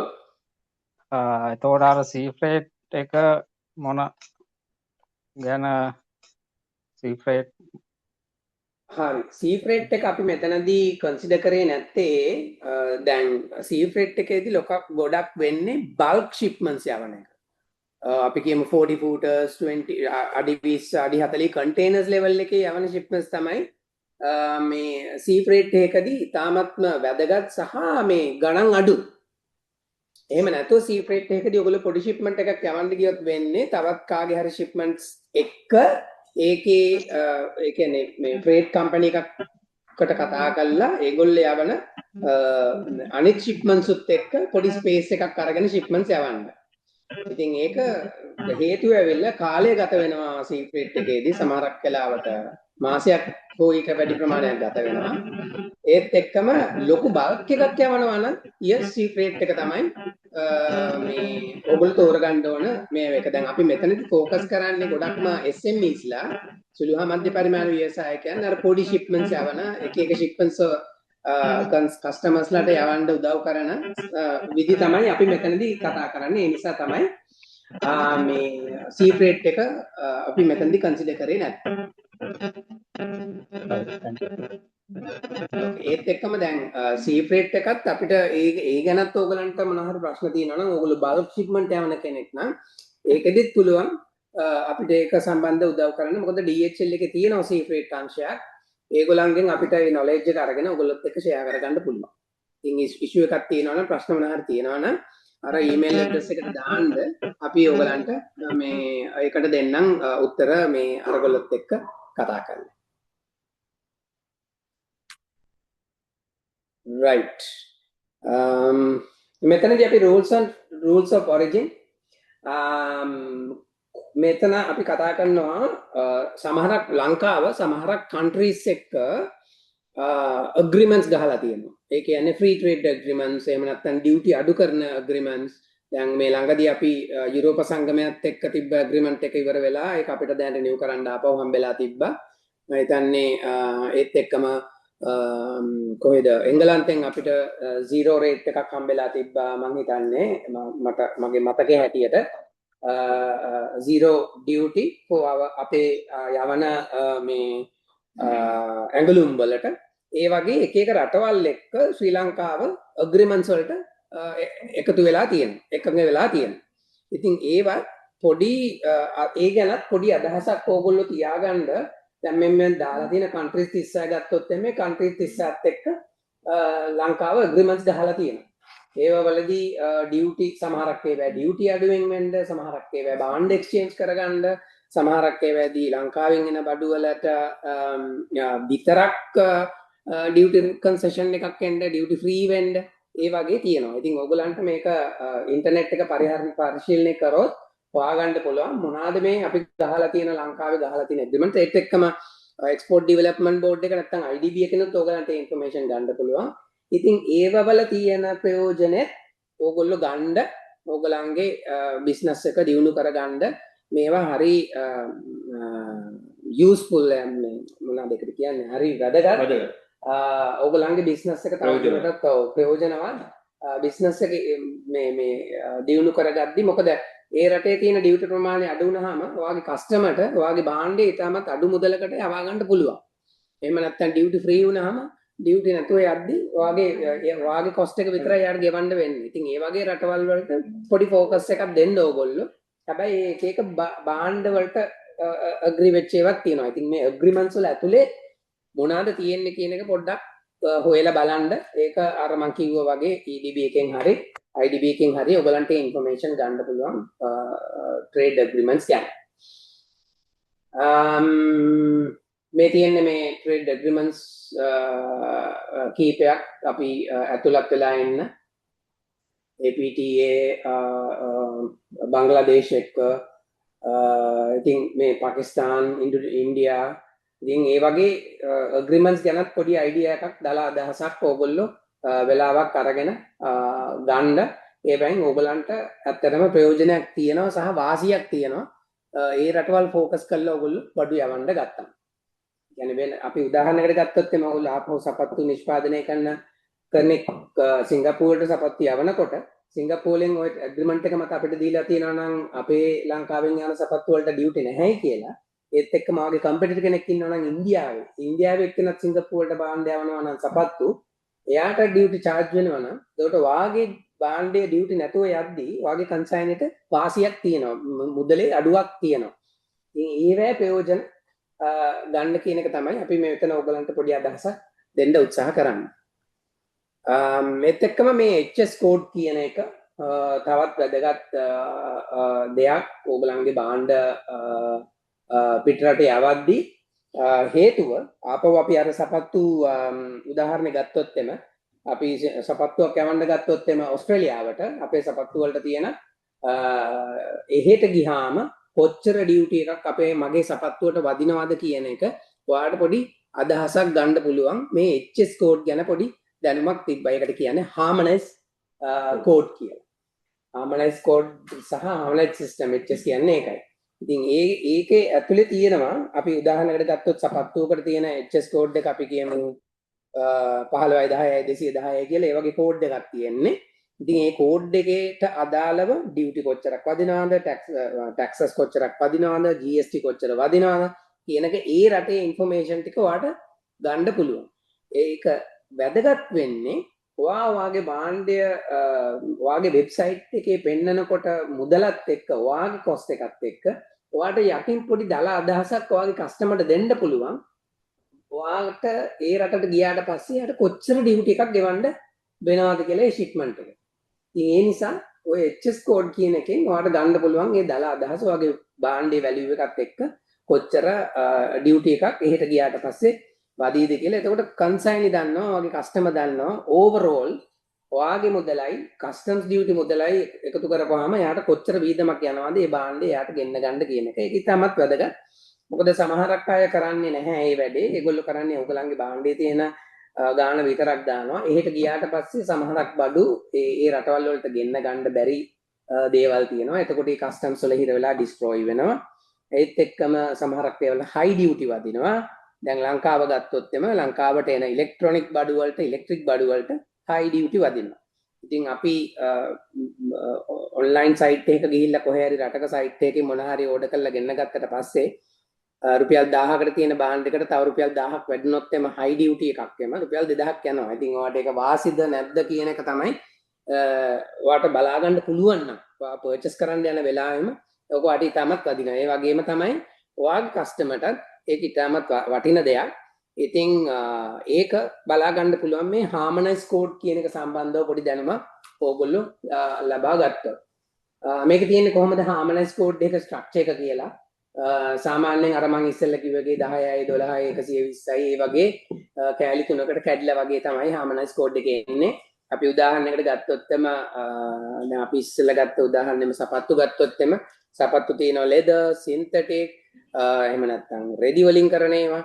ඉතින් ඒ හැම එකක් මතම කෝඩ් එක කැඩිලා තියෙනවා. සපත්තු කියන කෝඩ් එක 10 වෙන්න පුළුවන්. ඊට පස්සේ ඊළඟට එන කෝඩ් එක තමයි ඒක ලෙදර්ද මේ නැත්නම් ෆැබ්‍රික්ද එහෙම තියෙන කෝඩ් එකක් එනවා. ඒත් එක්කම ඊට පස්සේ එනවා ඒක මහපු එකක්ද අලෝප එකක්ද ඒව මත ඒ HS කෝඩ් එක කාණ්ඩ තුනකට කැඩෙනවා. ඉතින් ඕගොල්ලෝ හරියටම හොයාගන්න ඕනේ මොන HS කෝඩ් එකද ඔයාගේ සපත්තුවට අදාළ වෙන්නේ කියලා. උදාහරණයක් වශයෙන් ගත්තොත් අපි DHL එකේ අපේ ඉන්න කස්ටමර්ස්ලාට අපි දීලා තිනවා MyGTS කියලා සිස්ටම් එකක්. ඒකට ගිහිල්ලා ඕගලන්ගේ බාණ්ඩේ නම එන්ටර් කරපුවාම සහ ඕගලන් බාණ්ඩේ යවන්න අදහස් කරන රට මෙන්ෂන් කරපුවාම ඒ බාණ්ඩයට කොච්චර ඩියුටි කැල්කියුලේෂන් එකක් එනවද කියන එක HS කෝඩ් එකත් එක්කම එනවා. ඉතින් ඒ වගේ ඉන්ටර්නෙට් එකෙත් ඒ වගේ ගොඩාක් වෙලාවට බලන්න පුළුවන්. සමහරක් ඒවා රෙස්ට්‍රික්ටඩ්, සමහරක් ඒවා බලන්න බෑ.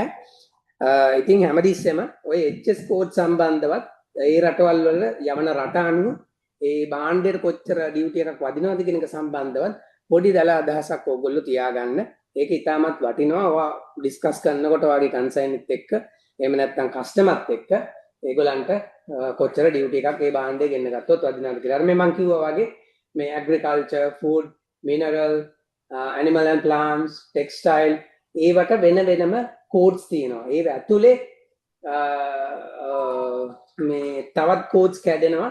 අර ඉස්සෙල්ලා මම කිව්වා වගේ සපත්තු හදලා තියෙන රෙදිද, ලෙදර්ද, සින්තටික්ද ඒවා මත එහෙම කෝඩ්ස් කැඩෙනවා. ඉතින් මේක ගැන අදහසක් ඕගලන්ට ගන්න පුළුවන් ඇත්තටම ඔය MyGTS Plus කියන එකත් එක්ක. එහෙම නැත්නම් ඉන්ටර්නෙට් එකේ පොඩි අදහසක් පොඩ්ඩක් සර්ච් කරලා ඒ ගැනත් පොඩි අදහසක් ගන්න. ඒත් එක්කම ඉන්කොටර්ම්ස් කියලා જાතියක් තියෙනවා ෂිප්මන්ට් එකක් පිටරට යනකොට. ඒකෙදි අපි කතා කරන්නේ කවුද මේ බාණ්ඩයට අදාළ කොස්ට් එක සම්බන්ධව රෙස්පොන්සිබිලිටි එක ගන්න කියන්නේ. උදාහරණයකට ඒ ෂිප්මන්ට් එකට අදාළ ට්‍රාන්ස්පෝර්ට් කොස්ට් එක, ඉන්ෂුරන්ස් කොස්ට් එක, කස්ටම්ස් ක්ලියරන්ස් කොස්ට් එක, ඒ කොස්ට් එක කවුද බාරගන්නේ කියන එක තමයි මේ ඉම්පෝර්ටන්ස් කියන එක ඇතුලේ අපි කතා කරන්න යන්නේ. මේ සම්බන්ධවත් ඔයගොල්ලන් ගාව පොඩි දැනුමක් තියෙන්න ඕනේ. ඕගොල්ලෝ පිටරට බඩු යවනවා නම්. ඉතින් මේ තියෙන්නේ මේ දැනට පාවිච්චි වෙන ලෝකේ පාවිච්චි වෙන Incoterms Xworks, Free Career, Carriage Paid To, Carriage and Insurance Paid To, Delivered at Place, Delivered Place Unloaded, Delivered Duty Paid. දැන් මේකෙදි අපි Xworks ගැන ගත්තොත් එම උදාහරණයකට මේකෙදි ඔයාගේ කන්සයිනි එහෙම නැත්නම් කස්ටමර් තමයි මුළු ෂිප්මන්ට් එකේම ට්‍රේඩ් කොස්ට් එක ඒත් එක්කම කස්ටම්ස් කොස්ට් එක, ක්ලියරන්ස් කොස්ට් එක ඒ ඔක්කොම එයා බාර ගන්නවා කියන එක තමයි මේ Xworks කියන එකෙන් පැහැදිලි වෙන්නේ. එහෙම නැත්නම් අදහස් කරන්නේ. ඉතින් ඔය කොස්ට් ෆැක්ටර්ස් ඉතාමත් වැදගත් ආපහු ඕගොල්ලෝ කන්සයිනිත් එක්ක ඕක ගැන කතා කරද්දි මේවා සාමාන්‍යයෙන් අදාළ වෙන්නේ ටිකක් ලොකු ෂිප්මන්ට්ස් යවද්දි. ඒ කියන්නේ කිලෝ 20ක 30ක ෂිප්මන්ට්ස් යවද්දි තමයි මේ ටර්ම්ස් ගොඩක් වෙලාවට අදාළ වෙන්නේ. හැබැයි පොඩි පැකේජස් යවද්දි ඒකේ ලොකුවට ඉම්පැක්ට් එකක් නැහැ.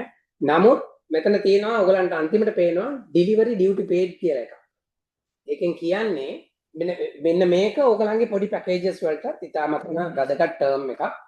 ඕකෙදි කියන්නේ ෂිප්මන්ට් එකක් එහෙට ගියාට පස්සේ අපි කියමු ඕස්ට්‍රේලියාවට ගියාට පස්සේ එහෙ ගහන ඩියුටි එක ඔයා බාර ගන්න කැමති. ඔයා ගෙවන්න කැමති.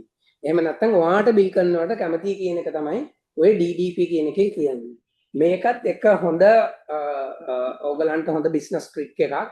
ඕගලන්ට පුළුවන් ඔය HS කෝඩ් එක සිලෙක්ට් කරගෙන වදින ප්‍රමාණය ඩියුටි වදින ප්‍රමාණය කීයද කියලා බලලා වැලියු එකත් එක්ක ඒකත් එක්කම ඇඩ් කරලා ප්‍රයිස් එක කොස් කරන්න පුළුවන් ඕගලන්ගේ වෙබ්සයිට් එකේ. එතකොට මේක විකුණද්දී කාටද කන්සයින්ට් එහෙම නැත්නම් ඔයාගේ කස්ටමර්ට කියන්න පුළුවන් ඔයාට මේකේ ඩියුටි එකක් එන්නේ නැහැ. ඔයාට ඩියුටි එකක් වදින්නේ නැහැ කියන එක ඔයාට කියන්න පුළුවන්. මොකද ඔයා ටර්ම් එක දාලා තියෙන්නේ DDP. ඒ වදින ඩියුටි එක ඔයාට ගෙවන්න සලස්වන්න කියන එක. ඔයාගේ කස්ටමර්ට ඔයාගේ කරදරේ දෙන්නේ නැහැ.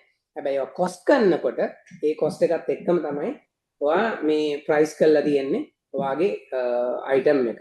ඉතින් මේ DDP කියන ටර්ම් එක පොඩ්ඩක් වැඩිපුර යූස් වෙන ටර්ම් එකක් ස්පෙෂලි ඔය B2C වලදී ඒ කියන්නේ පොඩි පැකේජස් යවද්දී ඔය දැන් ඔයගොල්ලෝ ටෙමු එකෙන් හරි දරාස් එකෙන් හරි මොන හරි ගෙන්න ගත්තම ඒව වලදී සමහරක් වෙලාවට ඔයගලන්ට ගෙවන්න වෙන්නේ ඩිලිවරි ෆී එක විතරයි ඩියුටි එකක් එන්නේ නැහැ. ඒකට හේතුව තමයි ඩියුටි තිබ්බත් ඒ ෂිප්මන්ට්ස් ඩියුටි DDP ටර්ම් එකේ ඇවිදලා තියෙන නිසා ඒක ඒ අදාළ නිෂ්පාදකයා ඒ කොස්ට් එක බාර අරගෙන තියෙන නිසා.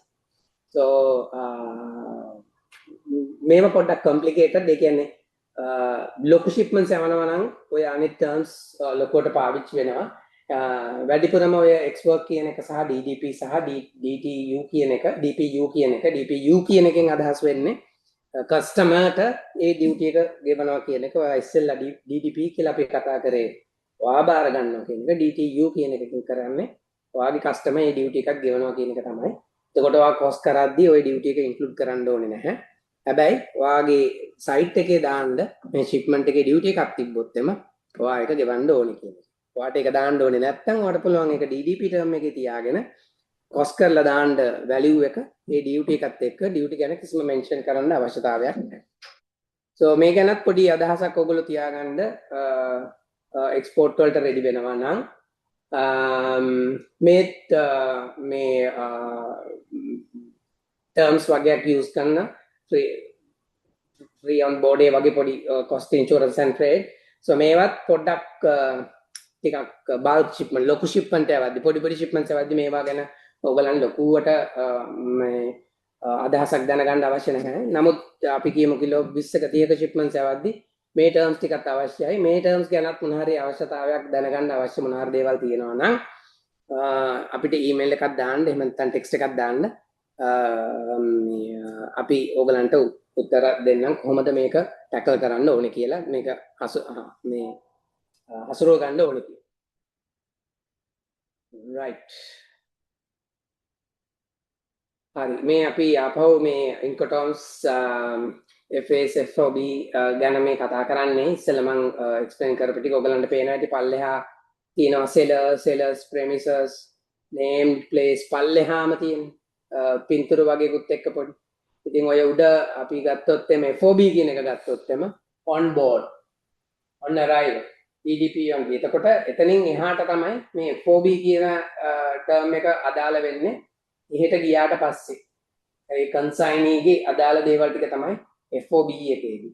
CIF එකේදී on arrival එකේ ඉඳලා තමයි cost insurance and freight එක අදාළ වෙන්නේ. ඒ ගැන තමයි අපි මෙතන මේ මෙන්ෂන් කරලා තියෙන්නේ.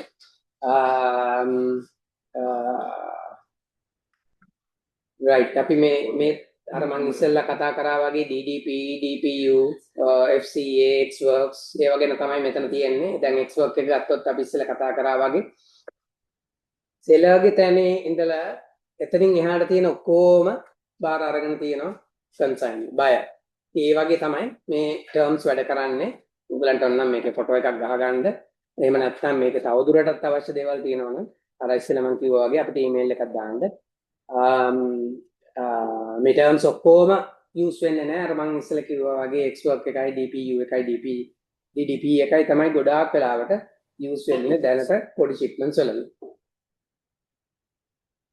right. ඒත් එක්කම තියෙනවා de minimis කියලා පොඩි term එකක්. ඒකෙදි කරන්නේ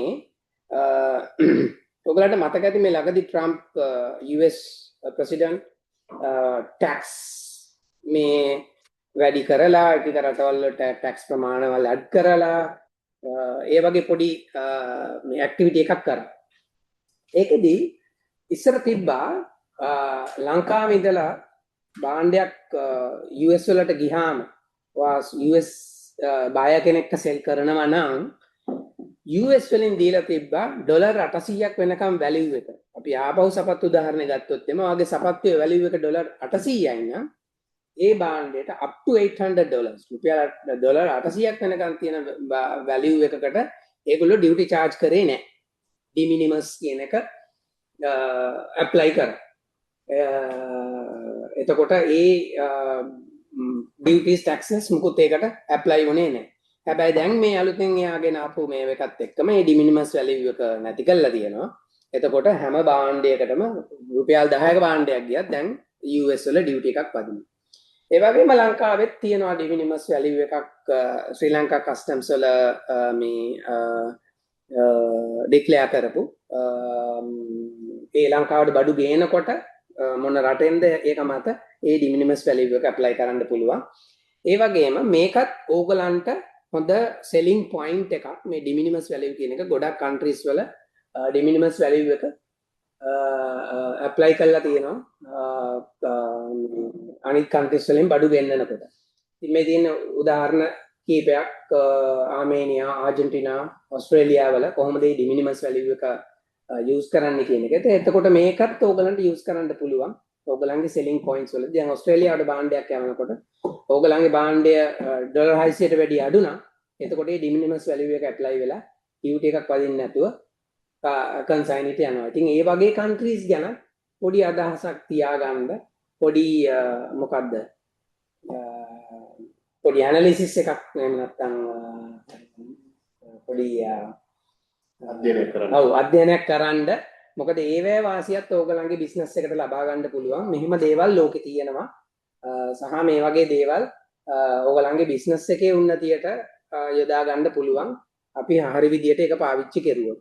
ඒ කියන්නේ අnder වැලියු කරන්නේ නැතුව එහෙම යවන්න නැතුව හරි විදියට ඒක පාවිච්චි කරුවොත් ඒ වැලියු එකත් ඕගලන්ගේ බිස්නස් එකට ගන්න පුළුවන්. ඒ රටවල් වල අනුව.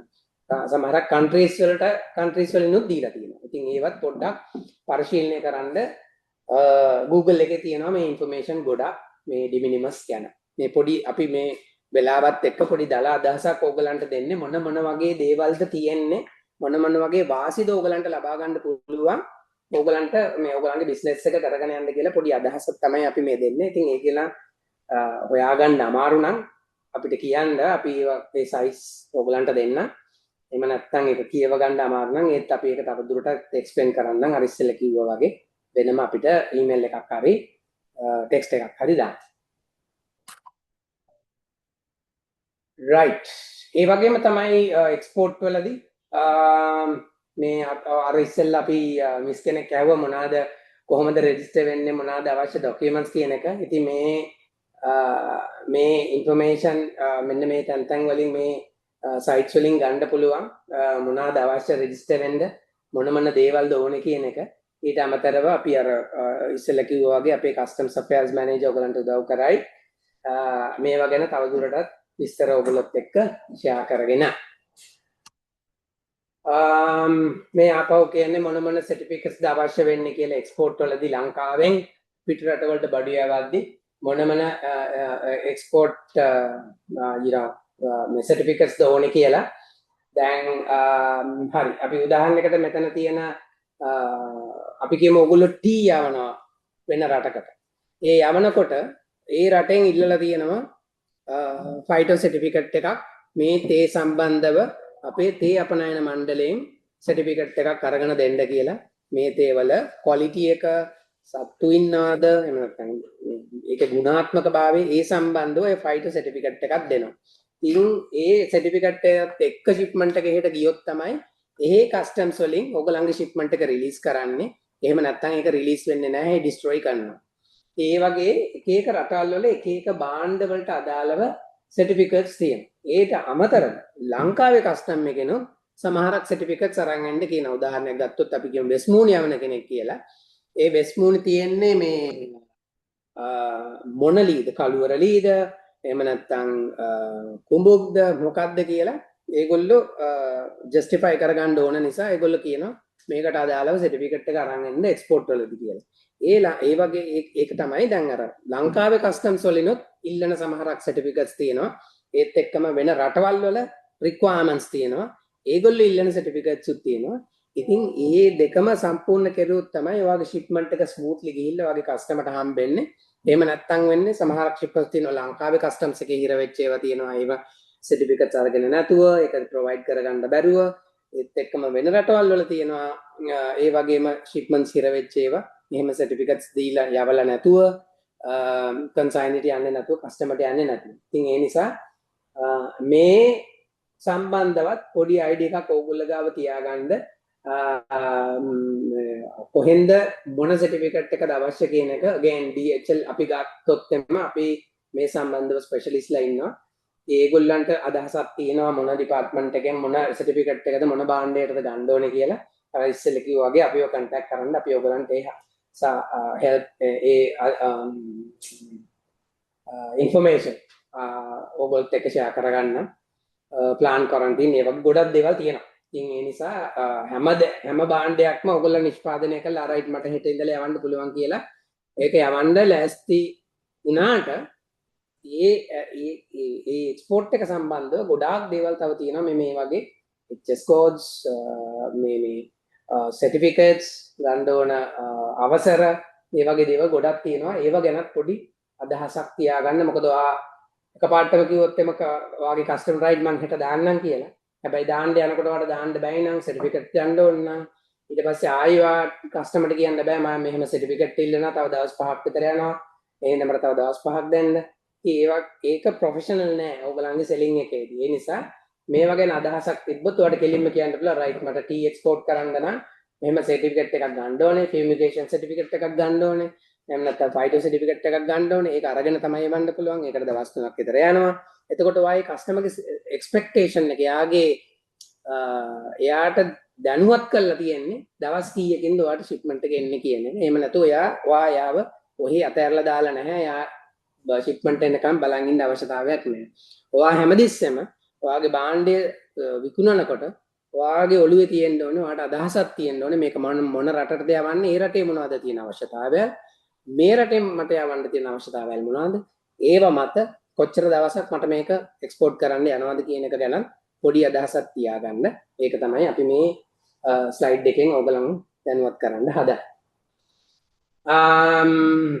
ඕකේ ඔය මම ඉස්සෙල්ලා කිව්වා වගේ අර ඔය ප්‍රොසීඩියර්ස් පොඩ්ඩක් කම්ප්ලෙක්ස් හරි අමාරුයි. HS codes ඔයගලන්ට නිකන් කෙලින්ම ගිහිල්ලා Google කරලා බැලුවට HS code එකක් හරි ක්ලියර්ලි එන්නේ නැහැ.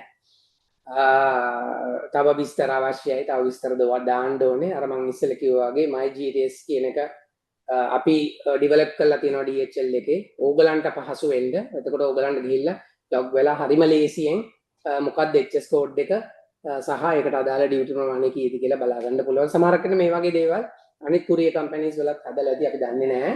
ඒ ඕගලන්ට පුළුවන් ඒගොල්ලොත් එක්ක ඩිස්කස් කරනකොට ඕගලන්ගේ account එක ගැන මේවා ගැන පොඩි අදහසක් ඒගොල්ලන්ගෙන් අහගන්න. මේවා තියෙනවද අපිට ලේසියෙන් මේවා කරගන්න පුළුවන්ද? ඕගලන්ට එක්ස්පර්ට් නොලෙජ් එක තියෙනවද? කියන එක ගැන පොඩි අදහසක් ගන්න.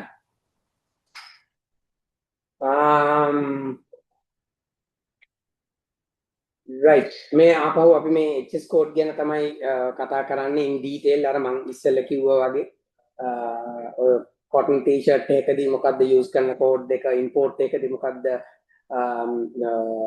Britain වලදී use කරන code එක. දැන් ඔයගලන්ට okay ඔය මැද්දේ තියෙන 100% cotton men t-shirt කියන එක ගත්තොත් එම ඒකේ export උදාහරණයකට අපි අරන් තියෙන්නේ මහා බ්‍රිතාන්‍යයේ ඉඳලා US වලට United States වලට යන shipment එකක ටී-ෂර්ට් එකක HS කෝඩ් එක. ඒකෙදි ඔයගලන්ට පේනවා 61.9යි 10 කියන එක පොදුයි. රටවල් දෙකටම පොදුයි. හැබැයි 61.10 0.2.4 කියන තැනට ආවට පස්සේ මහ බ්‍රිතාන්‍යයේදී මේ නම්බරේ නෑ. හැබැයි US වලදී මේ නම්බර් එක තියෙනවා. ඒක තමයි අර මම ඉස්සෙල්ලා කිව්වා වගේ මේ cotton t-shirt එක මොන cotton වලින්ද හදලා තියෙන්නේ? කොච්චර 100% cotton කිව්වට මොන වගේ cotton materials use කරලා තියෙන්නේ? ඒවත් තව කැඩෙනවා. ඒ හින්දා තමයි අර US වලට ගියාට පස්සේ ඒගොල්ලෝ අර 04 කියලා තව එකක් ඇඩ් කරලා තියෙන්නේ. තව දුරටත් බ්‍රේක් ඩවුන් එකක් ගන්න මේ shipment එකේ මේ t-shirt එකේ තියෙන quality එක එහෙම නැත්නම් material එක එහෙම නැත්නම් මොකද්ද use කරලා තියෙන material එක කියලා හොයාගන්න. එතකොට දැන් මෙයාපව අපි කියන්න හදන්නේ පළවෙනි codes තුන පොදුයි ඕන රටකට පොදුයි. ලංකාව ගත්තත් 100 cotton t-shirt ගත්තොත් එම 61.9 10.2 කියන එක පොදුයි. එතනින් එහාට ඔන්න රට අනුව වෙනස් වෙනවා. තව කෝඩ් එකක් ඇඩ් වෙලා. ඒක මත ඩියුටි ප්‍රමාණය වෙනස් වෙන්න පුළුවන්. ඒ ආපහු මම මේ එක්ස්ප්ලেইন කරන්න හදන්නේ ඔයගොල්ලෝ හරිම පහසුවට ගන්න එපා. රයිට් 61.9 එහෙත් තියෙනවා මෙහෙත් තියෙනවා. එතකොට මේක තමයි ඩියුටි ප්‍රමාණය කියලා ඔයගොල්ලෝ කැල්කියුලේෂන් එකක් කරන්න ගන්න එපා. උඩින් පල්ලෙන් බලලා. මොකද දැන් මේක ගත්තොත් එම හොඳ උදාහරණයක්. මේ 0.4 කියන එක මත ඩියුටි ප්‍රමාණය වෙනස් වෙන්න පුළුවන්. 0.2 නවතින එකත් එක්ක කම්පෙයාර් කරලා බලන්න. ඉතින් මේක පොඩි අර ඉස්සෙල්ලා කිව්වා වගේ කොම්ප්ලිකේටඩ් තමයි. නමුත් මේ ගැන අදහසක් ඕගොල්ලෝ තියාගන්න ස්ටිපන්ස් ආවද්දී. ඔව් ප්‍රවීන් කිව්වා වගේම මේ MyGTS කියන මේ සිස්ටම් එක යූස් කරලා ඕගලන්ට පුළුවන් මේ ඕගලන් යවන රට එහෙනම් අපි හිතමුකෝ ලංකාවේ ඉඳලා මේක මහ බ්‍රිතාන්‍යයට යනවා නම් ඒ ඩෙස්ටිනේෂන් කන්ට්‍රි එක දාලා අපිට HS කෝඩ් එක මොකක්ද කියලා හරියටම දැනගන්න පුළුවන්. ඒකට ඕගලන්ට තියෙන්නේ මේ MyGTS කියන සිස්ටම් එකට ලොග් වෙලා එතන ඕගලන්ගේ ඩෙස්ටිනේෂන් කන්ට්‍රි එක එහෙම නැත්නම් මේක යන රට දාලා මේ යවන භාණ්ඩයේ ඕගොල්ලෝ දන්න ටික එන්න මේක දැන් cotton men's t-shirt එකක් නම් ඒක ටයිප් කරනවා cotton men's t-shirt ඒක 100% cotton නම් 100% cotton කියලා ටයිප් කරනවා. ඒ ටයිප් කරන keywords වලට එයා ඕගලන්ට සජෙස්ට් කරනවා ඔයාගේ භාණ්ඩයට උචිතම HS කෝඩ් එක. ඔයාගේ භාණ්ඩයට ගැළපෙනම HS කෝඩ් එක මොකක්ද කියලා ඕගලන්ට වෙනම සජෙස්ට් කරනවා. එතකොට ඕගලන්ට ආය අමුතුවෙන් Google එකට ගිහිල්ලා මේක සර්ච් කර කර ඉන්න අවශ්‍ය වෙන්නේ නැහැ. කෙලින්ම මේ MyGTS කියන සිස්ටම් එක හරහා ඒ පද්ධතිය හරහා ඕගලන්ට ගන්න පුළුවන් කෙලින්ම මොකක්ද මගේ භාණ්ඩයට අදාළ HS කෝඩ් එක කියලා. ඔතනම දකුණු පැත්තෙන් අර ප්‍රවීන් කිව්වා වගේ පෙන්නලා තියෙන්නේ හරි HS කෝඩ් එක. නිවැරදි HS කෝඩ් එක යූස් කරොත් ඕගලන්ට අත් වෙන වාසි. ඒක අපි අමුතුවෙන් කියන්න ඕනේ නැහැ. පළවෙනි එකම තියෙනවා goods clearance. right? එතකොට ඒ කියන්නේ ඕගලන්ගේ clearance process එක. ඒ clearance වෙන විදිහ හරීම පහසු වෙනවා. හරි HS කෝඩ් එක ඕගොල්ලෝ භාවිතා කරනවා. ඒ වගේම තමයි ඒ එතනින්ම අපි ඉස්සරහට ගියොත් ඕගලන්ට මේ යවන භාණ්ඩය ඒ අදාළ තැනට හරි කලට හරි වේලාවට ඩිලිවර් වෙනවා.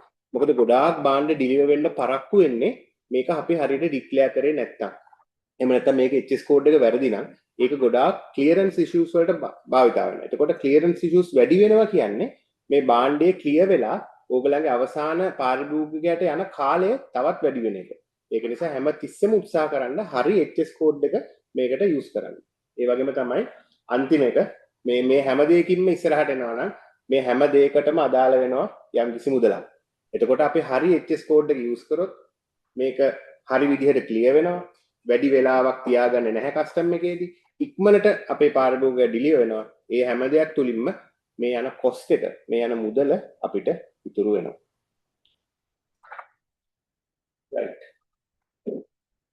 හරි HS කෝඩ් එක ඕගලන්ටත් පුළුවන්. ඕගලන්ගේ දැන් කස්ටමර්ට යවන ෂිප්මන්ට් එකත් එක්ක ඕගොල්ලෝ ඉන්වොයිස් එකක් හදලා දෙනවනේ. ඕගලන්ට ෂුවර් නම් HS කෝඩ් එක මොකක්ද කියලා ඕගොල්ලෝ මෙන්ෂන් කරන්නේ ඉන්වොයිස් එකේ HS කෝඩ් එක. මොකද ඒගොල්ලෝ ෂිප්මන්ට් එක ක්ලියර් කරන්න යන වෙලාවේ ඒකත් කන්සිඩර් කරනවා. කන්සිඩර් කරලා තමයි ක්ලියරන්ස් වලට යන්නේ. හරි ඉස්සෙල්ලා ලක්ෂණ කිව්වා වගේ ඔය මේවා තිබ්බේ නැත්නම් ෂිප්මන්ට් එක ඩිටේන් වෙලා ඊට පස්සේ වෙයාහවුස් චාර්ජස් ගෙවන්න වෙනවා. ඊට පස්සේ හැන්ඩ්ලින් ෆී එකක් ගෙවන්න වෙනවා. එතකොට තව කොස්ට් එක ඔයාගේ භාණ්ඩේ කොස්ට් එක වැඩි වෙනවා. ඒ නිසා හැමදෙස්සෙම HS කෝඩ් එක ගැන හොඳ අදහසක් තියෙනවා නම් ඉතාමත් හොඳයි. ඕගලන්ගේ භාණ්ඩය අඩු වියදමකින් ඕගලන් කස්ටමර්ට යවන්න සහ ඉක්මනින් යවන්න.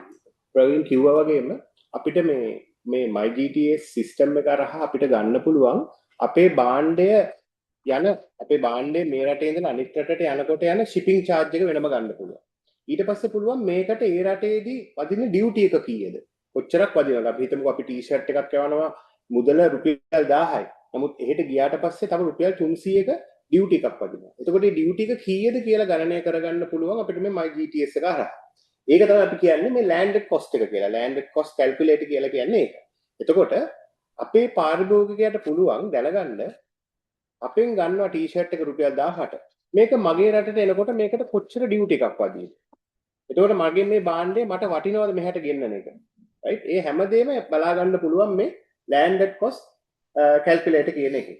මේක ඕගලන්ට භාවිතා කරන්න පුළුවන් ඕගලන්ගේ වෙබ් අඩවි වල. වෙබ් අඩවි වල ඕගලන්ගේ මාකට් ප්ලේස් එකේ එහෙම නැත්නම් ඕගොල්ලෝ Facebook එකේ වෙනද කටයුතු කරනවා නම් ඒකෙදි භාවිතා කරන්න පුළුවන්. මොකද හැමතිස්සෙම අපේ පාරිභෝගිකයෝ උත්සාහ කරන්නේ මේ සම්පූර්ණ මුදල දැනගන්න. මේක මගේ අතට එනකොට කොච්චරක් මට යයිද?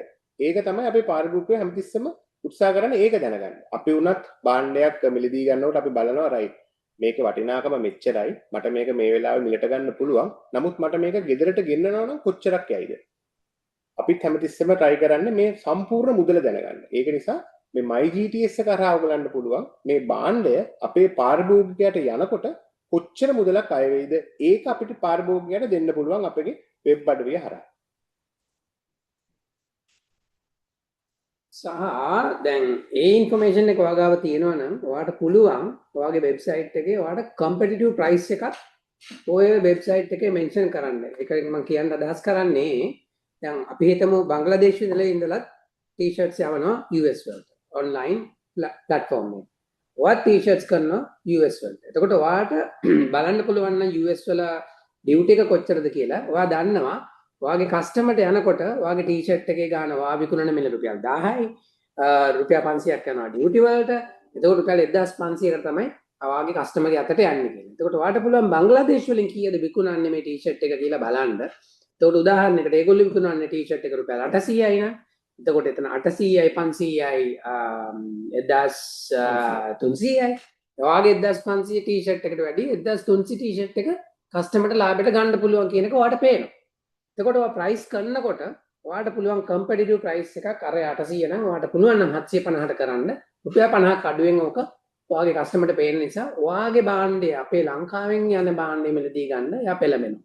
ඒ වගේ ප්‍රයිස් කරනකොටත් ඉතාමත් වැදගත් මේ HS codes සහ මෙන්න රටවල් වල තියෙන ඩියුටි ඒ වගේම අර ඉස්සෙල්ලා කිව්වා වගේ de minimis values ඒ හැම දෙයක්ම ඕගොල්ලන්ගේ මේ එක්ස්පෝර්ට් රෙඩි වෙන්න ගන්නකොට ඕගොල්ලෝ අදහසක් තියා ගන්න ඕනේ ඔළුවේ මේ කම්පිටිටිව් වෙන්න නම් මාකට් එක. right අද තියෙන knowledge sharing එක අපි මෙතනින් නතර කරනවා. අපිට පුළුවන් මොන හරි ඔයගලන්ට ප්‍රශ්න තියෙනවා නම් දැන් මේ වෙලාවෙත් අහන්න පුළුවන්. අපිට වෙලාව තියෙනවා තව. එහෙම නැත්නම් අර ඉස්සෙල්ලා කිව්වා වගේ අපි තව ටිකකින් ඊමේල් ඇඩ්‍රස් එක ෂෙයා කරන්නම්. ඒකෙදි දාලා අහන්න. sorry.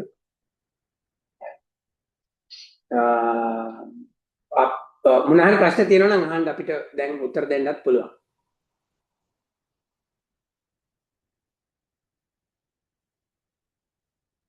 Good morning. Hello. Good morning. ඔව් දෙකුමාර. අපිට ඉම්පෝර්ට් කරන්න ගියත් දැන් මට අර චයිනා වලින් බඩු වගයක් ඉම්පෝර්ට් කරගන්න අවශ්‍යයි. ඉම්පෝර්ට් කරන්න ගියත් ওই ප්‍රොසෙස් එක අනිත් පැත්ත තමයිනේ. හරියටම හරි. දැන් ප්‍රවීන් ඉස්සෙල්ලා කිව්වා වගේ මේ MyGTS කියන දේ අපි එතනින් ගත්තොත් අපි එතනින් පටන් ගත්තොත් එතනදී ඔයාට සිම්ප්ලි එන්ටර් කරන්න තියෙන්නේ මම මේ භාණ්ඩය මෙහි ඉඳලා එහෙට යවනවාද එහෙම නැත්නම් එහෙ ඉඳලා මෙහාට ගෙන්නනවාද කියලා. එතකොට අනිත් process එක හැමදේම එකයි. තව එක දෙයක් මම ඇඩ් කරන්නම් ප්‍රවීන් කියපු දෙයට තවත් අපිට මේ MyGTS කියන මේ harmonized code system එකකින් අපිට බලා ගන්න පුළුවන් අපේ භාණ්ඩය වෙන රටකට යනකොට ඒ රටට අවශ්‍ය කරන documentation part එකක් තියෙනවා. අපි හිතමුකෝ අපි තේ යවනවා නම් ඒකට යනවා PITO certification එකක් කියලා වෙනම certification එකක්. එහෙම නැත්නම් අපිට food and drugs මොනවා හරි යවනවා නම් අපිට එතනදී තියෙනවා එක එක රටින් රටට වෙනස් වෙන වෙන නීති රීති. ඒ නීති රීති වලට අදාළ ලිපි ලේඛන රටින් රටට වෙනස් වෙනවා. එතකොට MyGTS එක හරහා ඔයගලන්ට බලා ගන්න පුළුවන් මම මේ භාණ්ඩය මේ HS කෝඩ් එක දරන භාණ්ඩය මේ රටේ ඉඳලා අනිත් රටට යවනකොට මේකට අදාළ ડોකියුමන්ටේෂන් පාර්ට් එකට මම මොන වගේ දේවල්ද කලින් ලෑස්ති කරගන්න ඕනේ. ඒ හැම දෙයක්ම එයා පෙන්නනවා. මෙන්න මේ ලිපි ලේඛන ලෑස්ති කරගන්න මේ ලිපි ලේඛන ලෑස්ති කරගත්තොත් තමයි හරි විදිහට මේ භාණ්ඩය ක්ලියර් වෙන්නේ. එහෙම නැත්නම් අනිත් රටට යන්නේ හරි විදිහට මේ ලිපි ලේඛන ලෑස්ති කරගෙන හිටියොත් තමයි. එතකොට MyGTS එකෙන් පුළුවන් ඔයාට මේ ලිපි ලේඛන හරි විදිහට shipment එක කරන්න කලින් ඔයාට ලෑස්ති කරගෙන තියාගන්න.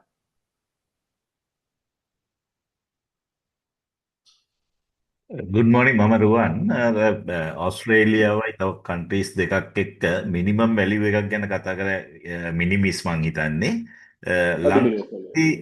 ලංකාවට බඩු ගෙන්නද්දී විවිධ වර්ගවලට ඒක වෙනස් වෙනවද? පිටරටින් මොනවා හරි ගේන countries අනුව වෙනස් වෙනවද? ඒ ගැන පොඩි දලා ගන්න පුළුවන්ද? ඔව් ඒක ලංකාවට එනකොට ඒ අදාළ කොමොඩිටිස් අනුව වෙනස් වෙනවා.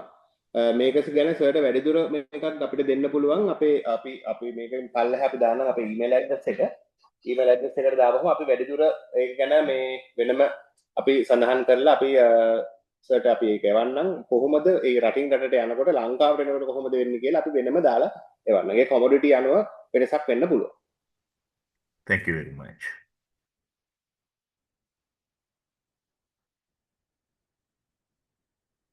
තව මොනවා හරි ගැටලු තියෙනවද? Hello. ඔව්. සර් possibility එකක් තියෙනවද මේ අපිට දැන් මේවා කරපු presentation එක share කරගන්න එකේ valid points වගේක් තිබ්බා. එහෙම හැකියාවක් තියෙනවද? ඒක අපි recordings නම් share කරන්න බෑ. හැබැයි දැන් මම දාලා තියෙනවා message එකක් අර DHL Go Trade portal එක කියලා. ඒක ඇවිල්ලා අපේ ඔක්කොම කරන trainings වල materials ටික ඔයගලන්ට download කරගන්න පුළුවන්. ඒත් එක්කම ඔයගොල්ලෝ ඒකේ register වුණොත් ඔය ඒකේ තියෙනවා එක අපේ modules 14ක් තියෙනවා. එතකොට අපි අද කරේ එක module එකක් විතර. e-commerce ගැන තියෙනවා. එතකොට logistics supply chain පැත්තෙන් තියෙනවා. ඒ ඔක්කොම තියෙනවා. ඒ modules වලින් අදාළ trainings වලට ඔබතුමාට register වෙන්නත් පුළුවන්. ඉතින් ඔතන ඔක්කොම e-learning journals ටික තියෙනවා. අනිත් හොඳ දේ තමයි ඔය site එකේ access තියෙනවා අපේ ඕක ඇවිල්ලා ඇත්තටම අපේ global site එකක්. එතකොට ඕකේ හැම රටකම SMEs ලා register වෙනවා. ඉතින් තාම මේක කියන්න ඕනේ තාම මේ portal එක work in progress. ඉතින් තාම මුල් අධ්‍යයනයේ තියෙන්නේ. ඉතින් ඕක develop කරනවා. ඊට පස්සේ උතන global events සූදානම් කරන්න අපේ team එක බලාපොරොත්තු වෙනවා global SMEs ලත් එක්ක. ඉතින් මම ආරාධනා කරනවා හැමෝටම අද call එකේ ඉන්න හැමෝටම පුළුවන් නම් මේකට අනිවාර්යයෙන්ම register වෙන්න කියලා. අපි ඕකට ගොඩාක් අප්ඩේට්ස් උත් දාන්න බලාපොරොත්තු වෙනවා ඉස්සරහින්. මේ තාම මුල් අධ්‍යයනයේ තියෙන හැබැයි ඔයගලන්ට ඕනම learning materials download කරන්නත් පුළුවන්. trainings වලට register වෙන්නත් පුළුවන්. එතකොට ඒක online වෙන්නත් පුළුවන්, physical training එකක් වෙන්නත් පුළුවන්. right? එතනින් ඔයගලන්ට download කරන්න පුළුවන්. navigating customs කියන එක යටතේ මේ customs වලට අදාළ ඔක්කොම training modules ටික ඔයගලන්ට download කරන්න පුළුවන්. Okay ma'am, thank you very much.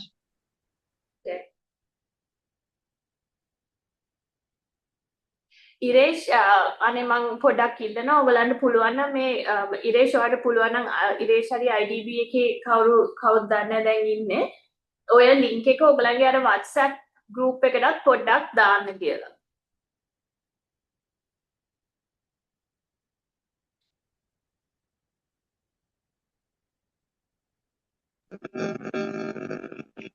Hello. ඔව් විරෝෂ. Hello. Sir මේ MyGTS එකට ඕන එකකට sign up වෙලා log වෙන්න පුළුවන්ද? හොඳ ප්‍රශ්නයක්. ඇත්තට මම මේ ප්‍රශ්නේ එනකන් තමයි බලාගෙන හිටියේ. මේ ඇත්තටම MyGTS කියන එක අපිට දෙන්න පුළුවන් අපේ DHL එකත් එක්ක account එකක් තියෙන customer කෙනෙකුට තමයි. account එකක් open කරගත්ත customer කෙනෙකුට තමයි. එතකොට අපිත් එක්ක join වෙලා අපිත් එක්ක account එක open කරාට පස්සේ අපිට පුළුවන් MyGTS එකේ access එක ඔයගලන්ට ලබා දෙන්න. ඒක කොහොමද කරන්නේ සර් account එකක් open කරන්න? පුළුවන්. ඒකට අපි මේ chat එකේම දාන්නම් අපේ email address එක. ඒකට සර් රිප්ලයි කරන්න ඒකට සර් මේල් එකක් දාන්න ඒ මේල් එකට අපි අදාළ අංශයෙන් සර්වර් කොන්ටැක්ට් කරලා අදාළ account එක open කරන මේ process එක කොහොමද ඒක වෙන්නේ මොනවාද ඒකට අවශ්‍ය දේවල් වියදමක් කියන්නේ නැහැ documents කීපයක් විතරයි අවශ්‍ය ඒක දුන්නාට පස්සේ account එක open කරනවා ඒ number එක තියෙනකොට ඔයගලන්ට පුළුවන් MIGTS Plus එකත් access කරන්න. හරි okay thank you. Okay.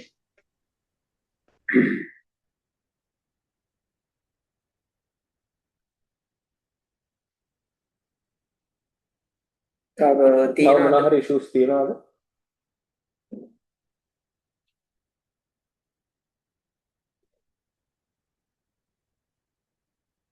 right මුකුත් ගැටලුවක් නැත්නම් ගැටලුවක් මේ වෙලාවේ තිබිලා කතා කරන්න බැරි අවස්ථාවක් නම් අනිවාර්යයෙන්ම අපි මේ දාන ඊමේල් එකට ඊමේල් ඇඩ්‍රස් එකට අපිත් එක්ක සම්බන්ධ වෙන්න. එහෙමනම් තවත් ගැටලු නැත්නම් අපි සෙෂන් එක අද ක්ලෝස් කරමු අවසන් කරමු. එහෙනම් අපිත් එක්ක මෙතෙක් වෙලා රැඳී සිටි ඔබට ගොඩාක් ස්තුතියි.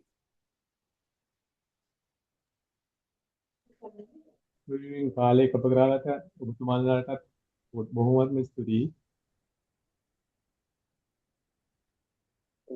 Okay, thank you.